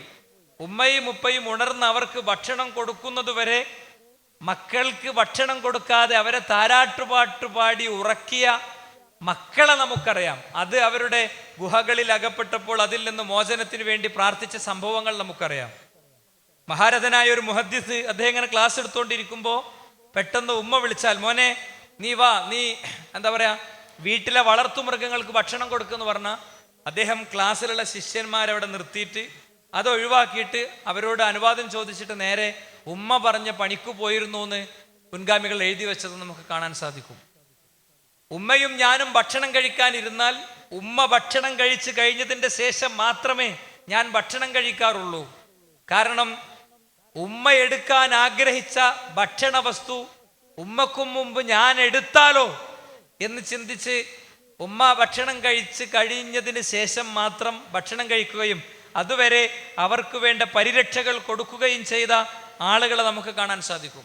എൻ്റെ സഹോദരൻ രാത്രി നമസ്കരിച്ച് ചെലവഴിക്കുകയായിരുന്നു സമയം. ഞാൻ എൻ്റെ ഉമ്മയുടെ കാല് തടവിക്കൊടുത്ത് അവർക്ക് ഉറങ്ങാനുള്ള അവസരം ഉണ്ടാക്കി കൊടുക്കുകയായിരുന്നു. എൻ്റെ സഹോദരൻ്റെ രാത്രിയേക്കാളും പുണ്യമുള്ള രാത്രി എൻ്റെ രാത്രിയാണ്, രാത്രി മുഴുവൻ അവൻ നമസ്കരിക്കായിരുന്നു, അതിലേറെ വലിയ രാത്രി എൻ്റെ രാത്രിയാണ് എന്ന് നബി കരീം സ്വല്ലല്ലാഹു അലൈഹി വസല്ലമ തങ്ങളുടെ ശിഷ്യന്മാർ പറഞ്ഞത് നമുക്ക് കാണാൻ സാധിക്കും. അപ്പോൾ ഈ സംഭവങ്ങളൊക്കെ നമുക്ക് ബോധ്യപ്പെടുത്തി തരണം എന്താണെന്ന് വെച്ചാൽ, നമ്മൾ നല്ലൊരു മകനാകണമെങ്കിലും നല്ലൊരു ഭർത്താവാകണമെങ്കിലും ഒക്കെ ഈ വിഷയത്തിലെ ഇസ്ലാമികമായ വശങ്ങളും സലഫുകൾ ഇതിനൊക്കെ എങ്ങനെ കണ്ടു എന്നുള്ളതും പഠിക്കുക എന്നുള്ളത് പ്രധാനമാണ്. നമ്മൾ എന്തെങ്കിലുമൊക്കെ കാര്യമായിട്ട് കുറച്ച് കാര്യങ്ങൾ ചെയ്തു കൊടുക്കുമ്പോഴേക്ക് ഞാൻ എന്നെയും കൂടി ഉൾപ്പെടുത്തിയിട്ടാണ് പറയണേ, നമുക്ക് എല്ലാമായി എല്ലാം ചെയ്തു കൊടുത്തു എന്നുള്ളൊരു മാനസികാവസ്ഥ ഉണ്ടാകുക. എൻ്റെ പ്രസംഗം പിന്നീട് കേൾക്കണേ വാർദ്ധക്യത്തിലെത്തിയ മാതാപിതാക്കളോട് കൂടി ഞാൻ പറയാണ്, നിങ്ങൾ ഈ സമയത്തൊരു ഉമ്മയായിട്ടല്ല എൻ്റെ പ്രസംഗം കേൾക്കേണ്ടത്, ഒരു മോനായിട്ടാണ്, ഒരു മോളായിട്ടാണ് കേൾക്കേണ്ടത്. നിങ്ങളുടെ മാതാപിതാക്കളുടെ കാര്യത്തിൽ നിങ്ങൾക്ക് എത്രത്തോളം ചെയ്യാൻ കഴിഞ്ഞിരുന്നു എന്നാണ് ചിന്തിക്കേണ്ടത്. അതല്ലാതെ എൻ്റെ മോൻ എനിക്ക് ഒന്നും ചെയ്തു തരുന്നില്ലല്ലോ എന്ന് ആലോചിച്ചിട്ട് അവനോട് അമർഷവും വിദ്വേഷവും ഉണ്ടാകുകയല്ല വേണ്ടത് എന്നുകൂടി സാന്ദർഭികമായി ഓർമ്മപ്പെടുത്താൻ ഞാൻ പ്രത്യേകം ആഗ്രഹിക്കുകയാണ്. അപ്പോൾ വയസ്സായ മാതാപിതാക്കളെ പരിഗണിക്കുന്ന കാര്യം പ്രത്യേകിച്ച് പഠിപ്പിക്കപ്പെട്ടിട്ടുണ്ട്. പ്രായം ചെന്ന മാതാപിതാക്കളെ പരിഗണിക്കുന്ന കാര്യം പ്രത്യേകം പഠിപ്പിക്കപ്പെട്ടിട്ടുണ്ട്. ഇതേപോലെ തന്നെയാണ് നമ്മുടെ ഭാര്യമാർ. അവരോട് നമുക്ക് വലിയ കടമകളുണ്ട്. നമ്മൾ കല്യാണം കഴിച്ച് കൊണ്ടുവന്നതാണ്. മീസാഖുൻ ഖലീൽ, അത് ശക്തമായ ഒരു കരാറാണ് എന്ന് കൃത്യമായി ഇസ്ലാം പഠിപ്പിച്ചിട്ടുണ്ട്. എന്താ ലോക നേതാക്കൾ പങ്കെടുക്കണ ഒരുപാട് മീഡിയകൾ ക്യാമറ തിരിച്ചു വെക്കണ ഫോട്ടോ സെഷനുള്ള സംഭവമൊന്നുമല്ല. എൻ്റെ മകൾ ഇന്നവളെ ഞാൻ നിനക്ക് കല്യാണം കഴിച്ച് തന്നിരിക്കുന്നു എന്ന് പറയുന്നതോടുകൂടെ അത് അതിശക്തമായൊരു കരാറാണ്. ഫാഖദ്ന മിൻകും മീസാഖൻ ഖലീല, ശക്തമായ ഒരു കരാറാണ് നിങ്ങൾ അവരിൽ നിന്ന് എടുത്തിട്ടുള്ളത് എന്ന് വിശുദ്ധ ഖുർആൻ പറഞ്ഞിട്ടുണ്ട്. മാത്രല്ല, രാപ്പകലുകളുടെ മാറ്റത്തെക്കുറിച്ചും നിരവധി ഇത്തരം പ്രകൃതി പ്രതിഭാസങ്ങളെക്കുറിച്ച് വമിൻ ആയാത്തിഹി, അത് അല്ലാഹുവിന്റെ ദൃഷ്ടാന്തങ്ങളിൽ പെട്ടതാണ് എന്ന് പറഞ്ഞു കഴിഞ്ഞതിന് ശേഷം വിശുദ്ധ ഖുർആൻ പറയാണ്, വമിൻ ആയാത്തിഹി അൻ ഖലഖ ലക്കും മിൻ അൻഫുസികും അസ്വാജൻ ലിതസ്കുനു ഇലൈഹാ. അല്ലാഹുവിന്റെ വലിയ ദൃഷ്ടാന്തങ്ങളിൽ പെട്ടതാണ് നിങ്ങൾക്ക് നിങ്ങളിൽ നിന്ന് തന്നെ അവൻ ഒരു ഇണയെ ഉണ്ടാക്കി തന്നു എന്നത്. നിങ്ങൾക്ക് നിങ്ങളിൽ നിന്ന് തന്നെ ഒരു ഇണയെ അവൻ ഉണ്ടാക്കി തന്നു എന്നത് അള്ളാഹുവിൻ്റെ അതിമഹത്തായ ദൃഷ്ടാന്തങ്ങളിൽ പെട്ടതാണ് എന്ന് വളരെ കൃത്യമായി ഇസ്ലാം പഠിപ്പിച്ചിട്ടുണ്ട്. അപ്പോൾ നിക്കാഹിനെ അത്രയും വലിയൊരു കാര്യമായിട്ടാണ് ഇസ്ലാം പരിഗണിക്കുന്നത്. അത്രയും ഉന്നതമായൊരു കാര്യമായിട്ടാണ് ഇസ്ലാം പഠിപ്പിക്കണേ. അതുകൊണ്ട് തന്നെ പടച്ച തമ്പുരാൻ പറഞ്ഞു, അള്ളാഹുവിന് വേണ്ടി നിങ്ങളൊരു അമാനത്തിനെ ഏറ്റെടുത്തതാണ്, അത് നിങ്ങൾ ഏറ്റവും നല്ല നിലയിൽ പരിഗണിച്ചുകൊണ്ടും എടുത്തുകൊണ്ടും മാത്രമേ മുന്നോട്ട് പോകാവൂ എന്നത് വളരെ വ്യക്തമായി പഠിപ്പിക്കപ്പെട്ട കാര്യമാണ്. അപ്പോൾ ഒന്നാമത് ഞാൻ പറയാൻ ശ്രമിക്കുന്നു, നമ്മളെ സംബന്ധിച്ചിടത്തോളം നമ്മൾ ഭാര്യയോടാണെങ്കിലും ഉമ്മയോടാണെങ്കിലും ഉപ്പയോടാണെങ്കിലും എനിക്ക് ഏതെല്ലാം നിലക്കുള്ള ബാധ്യതകളുണ്ട് എന്നത് മനസ്സിലാക്കിയാൽ തന്നെ യഥാർത്ഥത്തിൽ കുടുംബം നല്ല രീതിയിലായി. ഇതേപോലെ ഭർത്താവിനോടുള്ള ബാധ്യത ഭാര്യയും മക്കളോടുള്ള ബാധ്യത മാതാപിതാക്കളും മനസ്സിലാക്കിയാൽ തന്നെ ഇസ്ലാമിക കുടുംബം എന്നത് ഒരു പൂർണാർത്ഥത്തിൽ പരസ്പരം വിട്ടുവീഴ്ച ചെയ്ത് ജീവിക്കുന്ന ഒരു സമ്പൂർണ്ണ സംവിധാനമായി മാറും. ഇപ്പൊ ഭാര്യയും ഉമ്മയും തമ്മിലുള്ള കലഹങ്ങൾ ഏത് വീട്ടിലെയും ഒരു സ്ഥിരം കാഴ്ചയാണ്. ഭാര്യയും ഉമ്മയും തമ്മിൽ കലഹമായിരിക്കും. ഇതിന്റെ പേരിൽ കരഞ്ഞു കഴിയണ ഒരുപാട് ചെറുപ്പക്കാരുണ്ട്. ഇതിന്റെ പേരിൽ സങ്കടപ്പെട്ട് കഴിയണ ഒരുപാട് രക്ഷിതാക്കളും ഒരുപാട് ചെറുപ്പക്കാരുണ്ട്. ഇവിടുത്തെ അടിസ്ഥാനം എന്താണ്? ഇതിന്റെ ഏറ്റവും മർമ്മം പരിശോധിച്ചാൽ നമുക്ക് മനസ്സിലാവുന്ന ഒരു കാര്യമുണ്ട്. ഇത്തരം ഉമ്മമാര് പൊതുവെ ദീനീ പഠന സംരംഭങ്ങളിലും അതുപോലെ തന്നെ ഉപദേശ സദസ്സുകളിൽ അവർ പൊതുവെ പോകാറുണ്ടാവൂല. ദീനീ പഠന സദസ്സുകളിലും ഉപദേശ സദസ്സുകളിലൊന്നും അവർ പൊതുവെ പോകാറുണ്ടാവില്ല. ഇനി പോകാറുണ്ടെങ്കിലും ഇത്തരം ഉപദേശങ്ങളും ഇത്തരം മാർഗനിർദ്ദേശങ്ങളും പൊതുവെ അവർ വളരെ കുറവായിരിക്കും കേൾക്കുന്നുണ്ടാവുക. അപ്പോൾ അവരൊരിക്കലും നിങ്ങൾ അവരോട് യുദ്ധം ചെയ്യാൻ പോയാൽ നടക്കൂല. വയസ്സായ മാതാപിതാക്കളെ എത്ര നമ്മൾ നേരിട്ട് കറക്റ്റ് ചെയ്യാൻ പോയാലും നമ്മളെ ഭാര്യൻ്റെ ചെവിയണ മന്ത്രങ്ങൾ കേട്ട് അതിൽ പെട്ടിങ്ങനെ പോണ ഒരാളാണെന്ന് മാത്രമേ ആർക്ക് തോന്നുള്ളൂ? മാതാപിതാക്കൾക്ക് പൊതുവെ തോന്നുള്ളൂ. അപ്പൊ ഇൻഡയറക്റ്റ് ആയിട്ട് മാത്രമേ അവരെ നമുക്ക് കറക്റ്റ് ചെയ്യാൻ കഴിയുള്ളൂ. ഒന്ന്. രണ്ട്, ഇതിലേറ്റവും നന്നായി നമുക്ക് ബോധ്യപ്പെടുത്താൻ പറ്റും നമ്മളെ ഭാര്യനെ ബോധ്യപ്പെടുത്തണം. ഭാര്യയെ നമ്മൾ ഒരു ദിവസം കൊണ്ടോ ഒരു 2 ദിവസം കൊണ്ടോ അല്ല, ഒരു രീതിയിലോ 2 രീതിയിലോ അല്ല, വളരെ മനഃശാസ്ത്രപരമായി അതെൻ്റെ ഉമ്മയാണെന്നും എന്നെ ഗർഭത്തിലേറ്റി പ്രസവിച്ചതിൻ്റെ മാതാവാണെന്നും കൃത്യമായി ബോധ്യപ്പെടുത്തിക്കൊണ്ട് അവർക്ക് വേണ്ട മാർഗനിർദ്ദേശങ്ങൾ നൽകിക്കൊണ്ട് അവരെ ഈ വിഷയത്തിൽ ബോധ്യപ്പെടുത്തുക എന്നുള്ളതാണ് ചെയ്യേണ്ടത്. ഞാനൊരു കഥ പറയാം. ഒരു മോൻ്റെ അടുത്ത്, ഒരു ഭർത്താവിൻ്റെ അടുത്ത് അദ്ദേഹത്തിൻ്റെ ഭാര്യ എന്നും പരാതി പറയും. ഉമ്മ എന്നെ അങ്ങനെ പറയാണ്, ഉമ്മ എന്നെ ഇങ്ങനെ പറയാണ്, എനിക്കിവിടെ ഒരു സമാധാനം തരുന്നില്ല, കുത്തുവാക്കുകളാണ്, വിമർശനങ്ങളാണ്, ചെയ്ത ജോലിക്ക് കുറ്റം നോക്കലാണ്. അപ്പൊ ഇയാളൊന്നും മിണ്ടൂല, ഇയാൾ ഇതിനോടൊന്നും പ്രതികരിക്കില്ല. അത് ഏറ്റവും വലിയ തെറ്റാണ്. ചില ആൾക്കാർ പറയും, നീ പറയണമെന്ന് എനിക്ക് കേൾക്കേ വേണ്ട, അടുക്കളയിലുള്ളതൊക്കെ അടുക്കളയിൽ തീരട്ടെ, ഭയങ്കര പ്രസ്താവനയൊക്കെ പറയും. ഏതെങ്കിലും മണ്ടന്മാർ പറഞ്ഞു കൊടുത്തത് അതേപോലെ, അതൊക്കെ പണ്ടത്തതാണ്. പണ്ട് ചിലപ്പോൾ പ്രഭാഷണ വേദി എന്നൊക്കെ പറഞ്ഞിട്ടുണ്ടാവും. അങ്ങനെ ഇപ്പോ കാലഘട്ടം അതൊന്നുമല്ല. ഇപ്പൊ ഒക്കെ കേൾക്കുക വേണ്ടത്, നല്ലൊരു ലിസണറാകാണ് വേണ്ടത്. ഉമ്മാന്റെ അടുത്താണെങ്കിലും അതുപോലെ തന്നെ ഭാര്യൻ്റെ അടുത്താണെങ്കിലും ഒക്കെ നല്ലൊരു കേൾവിക്കാരനാകുക. ഒക്കെ കേട്ടിട്ട് ഇങ്ങനെ കേട്ടിട്ട് കുറച്ച് കഴിഞ്ഞിട്ട് വേറെന്താ പറയുള്ളത് എന്ന് ചോദിക്കലല്ല. അതിൽ നിന്ന് അവരെ ബോധ്യപ്പെടുത്താൻ പറ്റിയ എന്തെങ്കിലും കാര്യം ഉണ്ടെങ്കിൽ ബോധ്യപ്പെടുത്തി സംസാരിച്ച് കേട്ടുകൊടുത്താൽ തന്നെ എന്താ പറയുക, ഇവരുടെ മനസ്സിലുള്ള കുറേ കാര്യങ്ങൾ പോകും. അപ്പൊ എനിക്ക് വളരെ പേഴ്സണലായി ഒരുപാട് കാര്യങ്ങൾ അറിയാം. ഇപ്പൊ പീസ് റേഡിയോ ഫീഡ്ബാക്ക് ഓപ്ഷൻ വഴി ആളുകൾ ഒരുപാട് വിഷയങ്ങൾ ഇങ്ങനെ, ഞാൻ സാധാരണ പറയാറുണ്ട്, പീസ് റേഡിയോ ഫീഡ്ബാക്ക് ഓപ്ഷൻ എന്ന് പറയുന്നത് ഇങ്ങനെ സമുദായത്തിന്റെ ഹൃദയത്തിലേക്ക് എടുത്തു വെച്ചൊരു ബൈനോക്കുലറായിട്ട് ഇങ്ങനെ തോന്നും നമുക്ക്, അതിലൂടെ വരുന്ന കേസുകളും കാര്യങ്ങളൊക്കെ കാണുമ്പോൾ. അപ്പോൾ ഒളിച്ചോട്ടങ്ങൾ ഏറ്റവും കൂടുതൽ സമൂഹത്തിൽ ഉണ്ടാകുന്നതിൻ്റെ ഒരു മർമ്മം എന്ന് പറയുന്നത്, കുറേ കാരണങ്ങൾ അതിലുണ്ട്. ഒരു മർമ്മം എന്ന് പറയുന്നത് വീട്ടിൻ്റെ ഉള്ളിലെ അശാന്തിയാണ്. വീട്ടിൻ്റെ ഉള്ളിലെ അശാന്തി. ഈ കുട്ടികളാണെങ്കിൽ ദീനീ ബോധം കുറവായിരിക്കും. അവർ സമൂഹത്തിൽ കാണുന്ന കുറേ സംഭവങ്ങൾ ഉണ്ടാകും, കുറേ ട്രാപ്പുകൾ ഉണ്ടാകും. അപ്പൊ ഇതിൽ വളരെ കൃത്യമായൊരു മർമ്മാണെന്ത്, ഒളിച്ചോട്ടങ്ങളിൽ ഏറ്റവും ശക്തമായൊരു മർമ്മാണ് വീടിൻ്റെ ഉള്ളിലെ അസംതൃപ്തി എന്ന് പറയുന്നത്. വിശേഷിച്ച് അമ്മായിമ്മ മരുമകൾ പോര് എന്ന് പറയുന്നത് ഇതിലൊരു വലിയ മർമ്മാണ്. അതിൽ ഈ ഭർത്താവ് എന്ത് ചെയ്യില്ലെന്നറിയോ, അയാൾക്ക് കുറേ നിസ്സഹായതകൾ ഉണ്ടാകും. ഈ നിസ്സഹായത കാരണം അയാളൊന്നും മിണ്ടൂല. ഒരു പെൺകുട്ടി പറഞ്ഞ എന്താ വെച്ചാൽ, മൂപ്പര് ഇത് പറഞ്ഞ ഉടനെ എനിക്ക് തലവേദനയാണെന്ന് പറഞ്ഞിട്ട് കടന്നുറങ്ങും. അല്ലെങ്കിൽ ഭർത്താവ് ഗൾഫിലായിരിക്കും, ഓൺലൈനിൽ ഈ വിഷയം ചർച്ച ചെയ്യുമ്പോൾ എന്ത് ചെയ്യും, മൂപ്പര് നേരെ ഓൺലൈനിൽ നിന്നാണ് പോകും, അസ്സലാമു അലൈക്കും എന്ന് പറഞ്ഞിട്ടാണ് പോകും. അതല്ലെങ്കിൽ എങ്ങനെ പറഞ്ഞാലും ഉമ്മാൻ എങ്ങനെ ഫുൾ പ്രൊട്ടക്ട് ചെയ്ത് സംസാരിക്കും. എൻ്റെ അടുത്ത് ഒരു സമാശ്വാസം പോലും ഉണ്ടാകൂല. അപ്പൊ കേട്ട് കൊടുക്കുക എന്നുള്ളത് ഇതിൽ വളരെ പ്രധാനപ്പെട്ട ഒരു കാര്യമാണ്. എന്നിട്ട് അതിൽ നിന്ന് താരതമ്യേനെ ക്ലിയർ ചെയ്യാൻ പറ്റിയ കാര്യങ്ങൾ ക്ലിയർ ചെയ്യുക, ക്രമേണ ക്ലിയർ ചെയ്യുന്നിടത്തേക്ക് പോവുക. വേറൊന്ന്, അവർ നിങ്ങളുടെ വീട്ടിലുണ്ടാകുന്ന ദിവസങ്ങൾ ചുരുക്കി കൊടുക്കുക സാധിക്കുമെങ്കിൽ. എല്ലാ സമയത്തും എല്ലാവരെ സംബന്ധിച്ചിടത്തോളം സാധിച്ചോളുന്നില്ല. മറ്റൊന്ന്, അവർക്കും കുറച്ചും കൂടി റിലാക്സേഷൻ കിട്ടുന്ന രീതിയിലുള്ള ദിവസങ്ങളും സാഹചര്യങ്ങളും നിങ്ങൾ ഉണ്ടാക്കി കൊടുക്കുക. നിങ്ങളുടെ കൂടെ കുറച്ചുകൂടി പുറത്തു പോകാനും ഔട്ടിങ്ങിനൊക്കെ അവസരം ഉണ്ടാക്കുകയും ആ സമയത്ത് നിങ്ങളെ വകയുള്ള ആക്ഷേപവും വിമർശനവും ഉണ്ടാകാതിരിക്കുക. ആകെ ഒരു പാർക്കിലേക്ക് എടുക്കുക ഇറങ്ങിയൊരു സമയത്ത് അവിടെ കിട്ടിയ ചാൻസിൽ അവളെ തെറ്റിതിരുത്താനുള്ള അവസരമാക്കിയിട്ട് അത് ഉപയോഗിക്കാതിരിക്കുക. ചിലപ്പോൾ ഡ്രസ് കോഡിൽ കുറച്ച് പ്രശ്നമുള്ള കുട്ടിയായിരിക്കും, അത് ക്രമേണ അവൾക്ക് ശരിയായി വരേണ്ടതാണ്. നമ്മൾ യുദ്ധം പ്രഖ്യാപിച്ച് ആ ഒഴിഞ്ഞൊരു 10 മിനിറ്റ് കിട്ടണ നേരം നോക്കിയിട്ട് അവളെ തെറ്റിദ്ധരുത്തുന്ന ഒരവസ്ഥ ഇല്ലാതിരിക്കുക. ഇതൊക്കെ അതിൽ നടക്കേണ്ട മർമ്മങ്ങളാണ്. അപ്പൊ ഞാനിവിടെ പറഞ്ഞ കഥാപാത്രം ഇതേ രീതിയിൽ ഒന്നും ഉണ്ടൂല. അങ്ങനെ ഒരു ദിവസം ഇയാൾ റൂമിൽ ഇരിക്കുമ്പോൾ ഇവള് കരഞ്ഞുകൊണ്ട് റൂമിലേക്ക് ഓടി കയറി വന്ന് നോക്കുമ്പോൾ എന്താ പ്രശ്നം, ഉമ്മയായിട്ടുള്ള പ്രശ്നമാണ്. അപ്പൊ നേരവും കോണി ഇറങ്ങാണ്. ഇന്ന് ഉമ്മാനോട് 2 വർത്താനം പറഞ്ഞിട്ട് തന്നെ ബാക്കിയുള്ളൂ, ഇന്ന് ഉമ്മാനൊന്ന് കൈകാര്യം ചെയ്തിട്ട് തന്നെ ബാക്കിയുള്ളൂ എന്നുള്ളക്ക് ഇങ്ങനെ ഇറങ്ങുമ്പോൾ ഉമ്മ അടുക്കളയിൽ പൊട്ടിയ ഒരു പാത്രത്തിന്റെ ചില്ലുകൾ ഇങ്ങനെ പൊറുക്കിയിട്ട് ഇങ്ങനെ സങ്കടപ്പെട്ട് കരയാണ്. ഉമ്മ അങ്ങനെ സങ്കടപ്പെട്ട് കരഞ്ഞുകൊണ്ടിരിക്കുകയാണ്. അപ്പൊ ഈ സന്ദർഭത്തിൽ അവനെല്ലാം പെട്ടെന്ന് ഓർമ്മ വന്നു.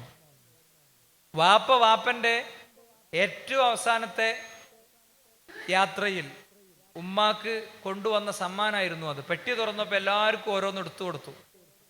അവസാനം ഉമ്മാക്ക് ഉണ്ടായിരുന്നത് 3 പ്ലേറ്റുകളാണ്. ഇത് നിനക്കുള്ള എൻ്റെ സമ്മാനമാണ്. വാപ്പ മരിച്ചിട്ട് ഏകദേശം മാസങ്ങളെ ആയിട്ടുള്ളൂ. അപ്പൊ വാപ്പ തന്ന ഈ സമ്മാനത്തെ ജീവിതത്തിലെ നിമിഷങ്ങൾ ഓർത്തു വെക്കുന്ന ഒരു സംഭവം ഈ മരുമോളെ കയ്യിൽ നിന്ന് അശ്രദ്ധമായി വീണ് പൊട്ടിയപ്പോഴാണ് ഈ ഉമ്മ ആക്ഷേപിക്കണത്, ഈ ഉമ്മ വിമർശിക്കണത്. അതാണ് അവൾക്ക് സഹിക്കാൻ പറ്റാത്തത്. അപ്പൊ ഇങ്ങനത്തെ ചില ഫാക്ടേഴ്സ്, ഇങ്ങനത്തെ ചില വസ്തുതകൾ പ്രായമായ ആളുകളുടെ വിമർശനത്തിൽ ഉണ്ടാകും. ഇത് വേർതിരിച്ചെടുക്കുകയും ഇത് പരിഹരിച്ചു കൊടുക്കുകയും ചെയ്യുക എന്നുള്ളത് വളരെ പ്രധാനപ്പെട്ട ഒരു കാര്യമാണ്. നമ്മളിതൊന്നും അനലൈസ് ചെയ്യൂല. നമ്മൾ വേഗം എന്താ ആലോചിക്കുക, കൂടിയ ചില ആൾക്കാർ ചിന്തിക്കുന്ന കാര്യം ഒരു കൗൺസിലറെ കാണണം, എന്നിട്ട് എല്ലാവരും വിളിക്കണ ചില ആൾക്കാരെ നമ്പർക്ക് നിരന്തരം അടിച്ചുകൊണ്ടിരിക്കും. ഓരെ കിട്ടാതാവുമ്പോൾ ഓരെ കിട്ടുമെന്ന് തോന്നുന്ന ചില ആൾക്കാരെ വിളിച്ചിട്ട് സംസാരിച്ചുകൊണ്ടിരിക്കും. ഇതുണ്ടാകുക. നമ്മൾ വീട്ടിലൊരു കൗൺസിലർ ആകുക എന്നുള്ളതാണ് ആദ്യം ഉണ്ടാകേണ്ട സംഭവം. നമ്മളെ വീട്ടിലൊരു കൗൺസിലർ ആകണമെങ്കിൽ നമുക്ക് ആദ്യം വേണ്ടത് കുറച്ച് അന്താണ്. അന്തം കുറച്ച്, വളരെ കുറച്ച്, തോനൊന്നും വേണ്ട. ഞാൻ ഈ വീടിൻ്റെ ഒരു കുടുംബനാഥനാണ്, അല്ലെങ്കിൽ ഈ വീട്ടിൽ ദീനീബോധമുള്ള ഒരാളാണ്. ഈ വീട്ടിൽ കുറച്ച് പ്രശ്നങ്ങളുണ്ട്. ആരാ? കാക്കാൻ്റെ ഭാര്യയും എൻ്റെ ഭാര്യയും തമ്മിൽ പ്രശ്നമുണ്ട്, ഞാനും എൻ്റെ വാപ്പിയും തമ്മിൽ പ്രശ്നമുണ്ട്. കേസ് ആദ്യം ഫൈൻഡ് ഔട്ട് ചെയ്യുക. കേസ് എടുത്തു, എന്നിട്ടോ ആ കേസിൻ്റെ കാരണം എന്താന്ന് കറക്റ്റ് പഠിക്കുക. അപ്പോൾ കുറേ കാരണമുണ്ടാവും. ഒന്ന് പ്രകൃതം ഒരു കാരണമായിരിക്കും, പ്രകൃതങ്ങൾ ഒരു കാരണമായിരിക്കും. അപ്പം പ്രകൃതങ്ങൾ ആണെന്ന് തിരിച്ചറിഞ്ഞാൽ തന്നെ കുറേ കാര്യങ്ങൾ വിട്ടുവീഴ്ച ചെയ്യും. അടിസ്ഥാനപരമായി നമ്മളൊക്കെ തമ്മിൽ സ്നേഹമുണ്ടല്ലോ. അടിസ്ഥാനപരമായി നമ്മൾ തമ്മിൽ സ്നേഹമുള്ളതുകൊണ്ടാണ് എല്ലാവരും ഒരു വീട്ടിൽ തന്നെ കഴിയുന്നത്. മനസ്സിലായില്ലേ? പിന്നെ ഈ വിഷയങ്ങളൊക്കെ പരിഹരിക്കുന്നിടത്തുള്ളൊരു വഴിയാണ് എന്ത്? സ്വന്തമായൊരു വീട് എത്രയും പെട്ടെന്ന് ഉണ്ടാവുക എന്നുള്ളത്. ഞാൻ അങ്ങോട്ട് വരേണ്ട ഏറ്റവും അവസാന ഭാഗത്ത്. സ്വന്തമായൊരു വീട് സാധ്യമാകാത്ത ആളുകൾ കുടുംബത്തിൻ്റെ എല്ലാവരെയും അംഗീകാരത്തോടു കൂടെ ഒരു വളരെ വ്യവസ്ഥാപിതമായ കാരണം ഉണ്ടാക്കിയിട്ട് ഒരു വാടക വീട്ടിലേക്ക് മാറുക എന്നുള്ളത് ഏറ്റവും അവസാനം ചെയ്യേണ്ട പരിഹാരമാണ്. തമ്മിൽ തല്ലി കലഹിച്ച് അങ്ങനെ മരിച്ചു പോണിയിലേറെ നല്ല പരിഹാരമാണത്, അതിൽ സംശയമൊന്നുമില്ല. അപ്പോൾ ഇങ്ങനത്തെ ചില ശക്തമായ നീക്കങ്ങൾ, ഉമ്മയും ഉപ്പയും നമ്മളും തമ്മിലുള്ള ബന്ധം നല്ല നിലയിൽ നിർത്തുന്നിടത്ത് ഏറ്റവും വലിയ വെല്ലുവിളി ഉണ്ടാകുക നമ്മുടെ വിവാഹശേഷമുള്ള മേഖലയിൽ തന്നെയാണ്. അതിന് ഉമ്മാൻ്റെയും ഉപ്പാൻ്റെയും അഭിരുചികളും കാര്യങ്ങളും മനസ്സിലാക്കിയിട്ടുള്ള ഒരു ഇടപെടൽ ഈ വിഷയത്തിൽ ആവശ്യമാണ്. വിവാഹം കഴിക്കാത്ത ചില ആൾക്കാർക്ക് ഈ വിഷയം ഒരു ശരിക്കും കേൾക്കുക വേണ്ടത്, അവരിപ്പോൾ അങ്ങോട്ടും ഇങ്ങോട്ടും തമാശയൊക്കെയല്ല വേണ്ടത്. അപ്പം നിങ്ങൾക്ക് മനസ്സിലാവില്ല. മനസ്സിലല്ലേ? ഇപ്പോൾ സംസാരം ഒഴിവാക്കിയിട്ട് എന്താ വേണ്ടത്? ഇപ്പോൾ ശരിക്കും ഇരുന്ന് കേൾക്കുക, എന്നിട്ട് അതിൻ്റെ സമയമാകുമ്പോൾ നടപ്പിലാക്കുക. അതാ ചെയ്യേണ്ടത്. അല്ലാതെ ഇപ്പം തന്നെ പ്ലാൻ ചെയ്യണ്ട. സമയമാകുമ്പോൾ ഞങ്ങൾ കാരണന്മാർ പറഞ്ഞുകൊണ്ട് എന്താ ചെയ്യേണ്ടത്, അതുവരെ നിങ്ങൾ നിന്നാൽ മതി. മനസ്സിലായില്ലേ? അപ്പോൾ ഇതിലുള്ളൊരു മർമ്മാണ് എന്ത്? ഇപ്പോൾ വാപ്പയും ഉമ്മയും അവരുടെ ചില ഇഷ്ടങ്ങൾ ഉണ്ടാകും. വാപ്പാക്ക് രാവിലെ 6 മണിക്കൊരു ചായ വേണം. ആ ചായ ഈ മരുമോളൻ കൊണ്ടേ കൊടുത്താൽ, അപ്പൊ ഈ മരുമോൾ ആലോചിക്കുക എന്താ അറിയോ, ഞാൻ രാത്രി 12:30 കടന്നത്, കുട്ടി ഇന്ന് രാത്രി തീരെ ഉറങ്ങാത്തൊരു ദിവസമാണ്, അപ്പോൾ രാവിലെ സുബൈന്റെ ശേഷം ഉറങ്ങുക എന്നുള്ളത് എൻ്റെ അവകാശമാണ്. ശരി, അവകാശമാണ്, നല്ലതാണ്. ഈ ചായ കൊണ്ടേ കൊടുത്തിട്ട് ഉറങ്ങാലോ, ഉച്ചക്കും ഉറങ്ങാലോ. ഇപ്പൊ വീട്ടിൽ സ്വസ്ഥമായി ഉറങ്ങണോ, അതല്ല ഉറങ്ങുമ്പോൾ മാത്രം സമാധാനം കിട്ടണോ? എന്താണ് വിഷയം?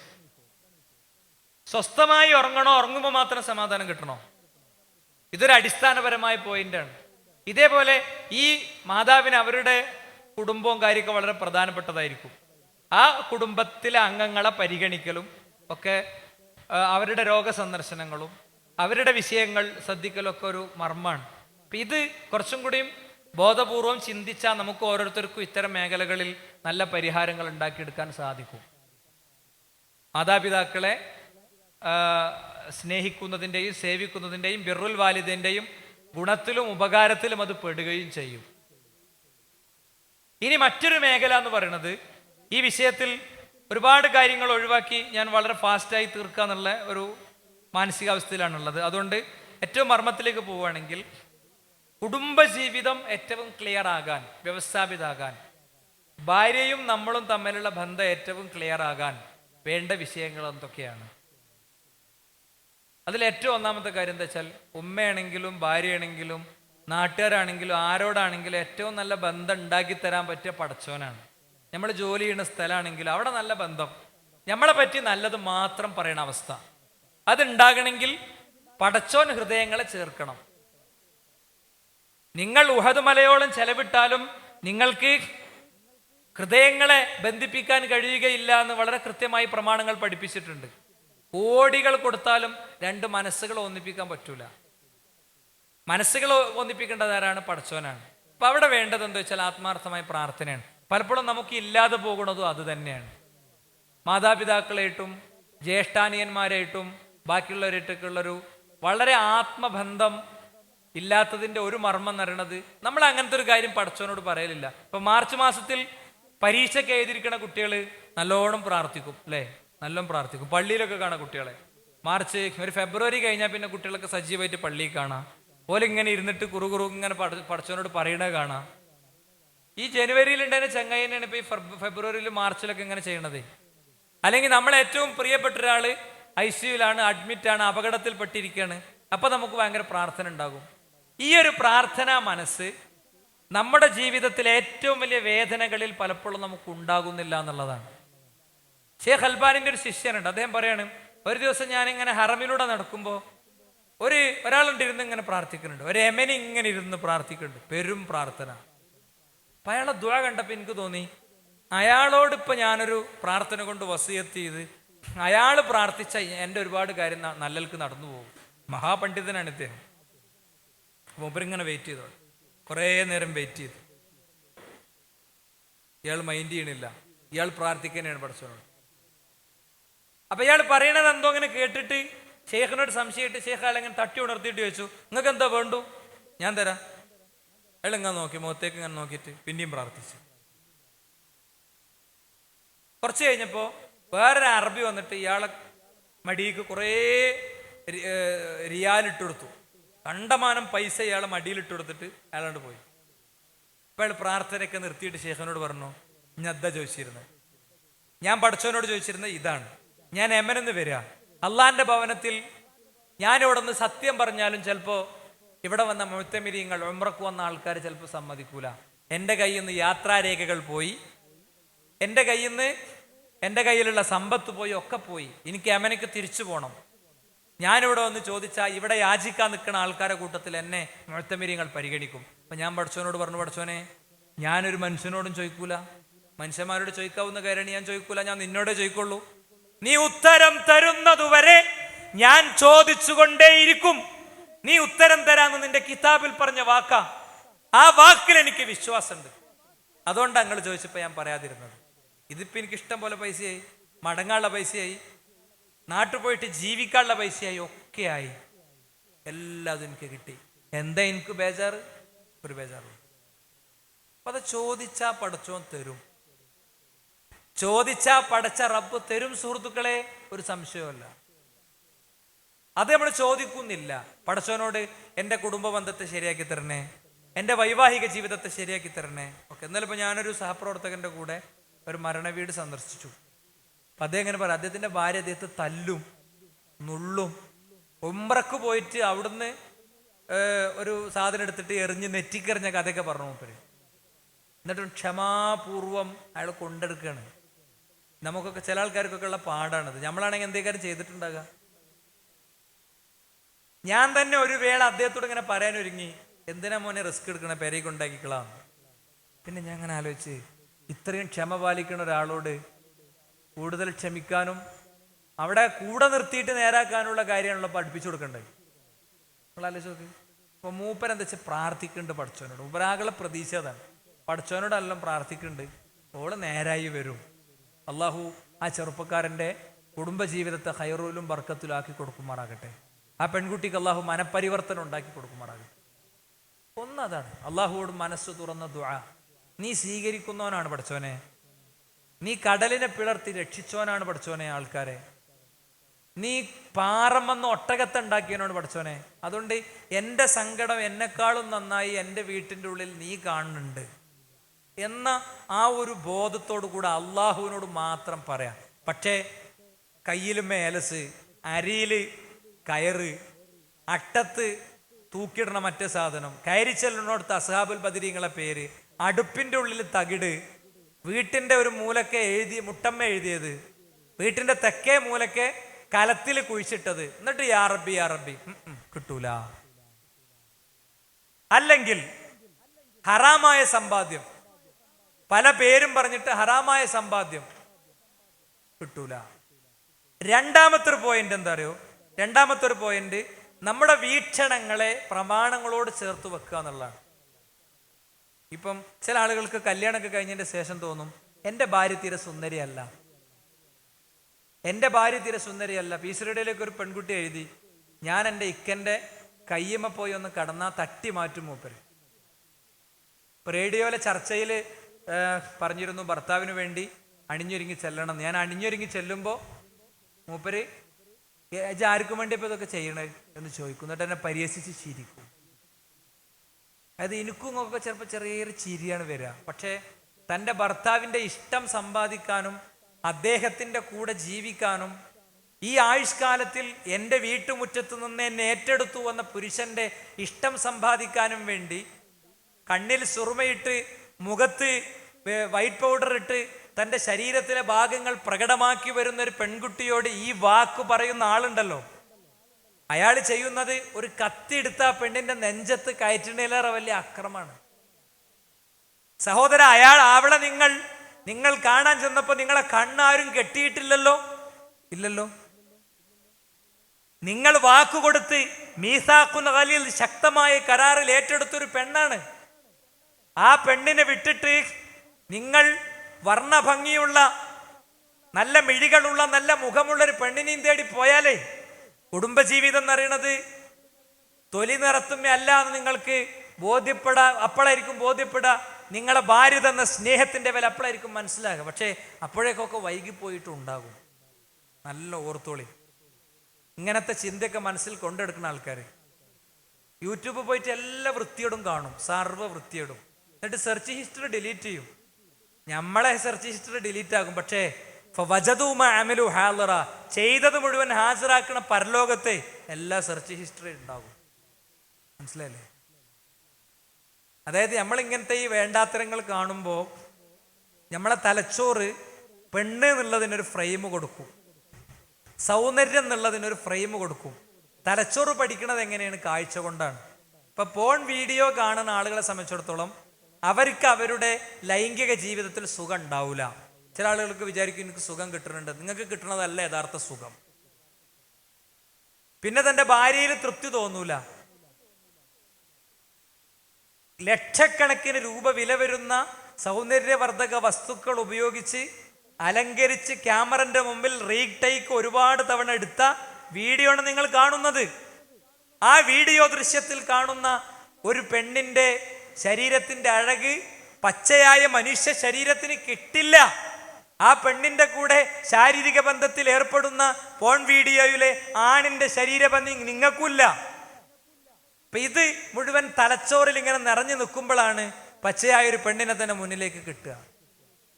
സുഹൃത്തുക്കളെ, ഒരു പെണ്ണിന്റെ സൗന്ദര്യം എന്ന് പറയുന്നത് അവളുടെ സ്വഭാവമാണ് ഏറ്റവും ഒന്നാമത്തെ സൗന്ദര്യം എന്ന് പറയുന്നത്.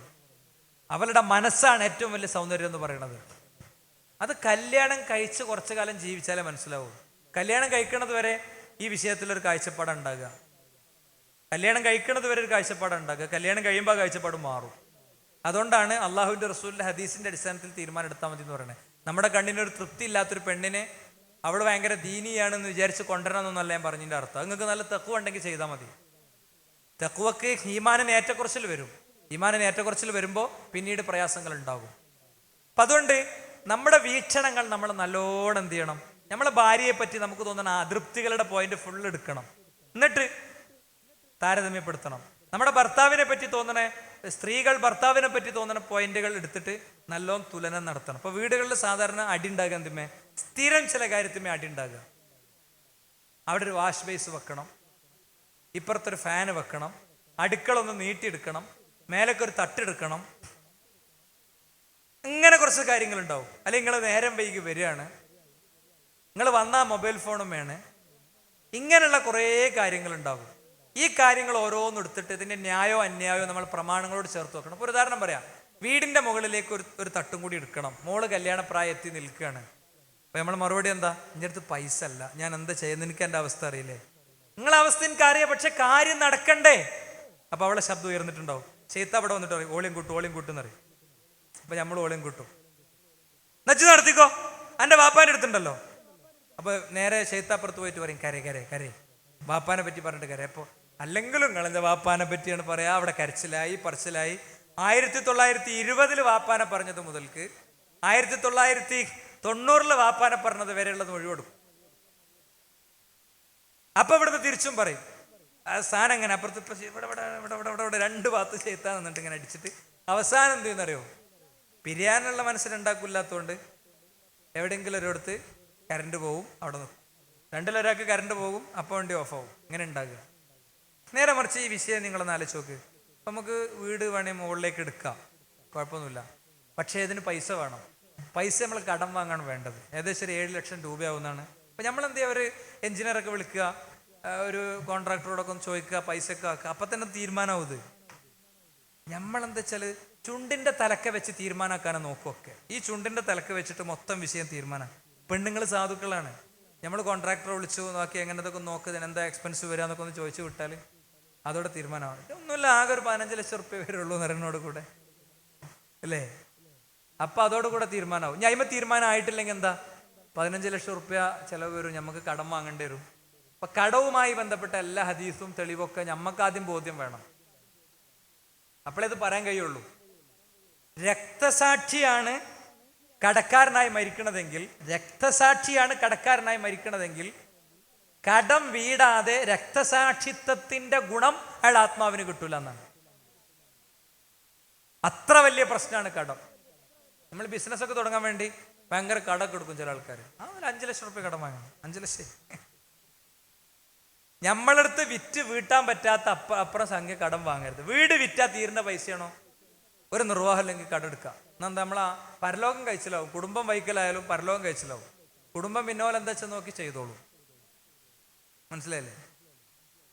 അപ്പം അതോടുകൂടെ തീരുമാനമാകും സംഗതി. ഭാര്യയോടെ നിൽക്കും. അപ്പം നമ്മളെന്താ ചെയ്യുക?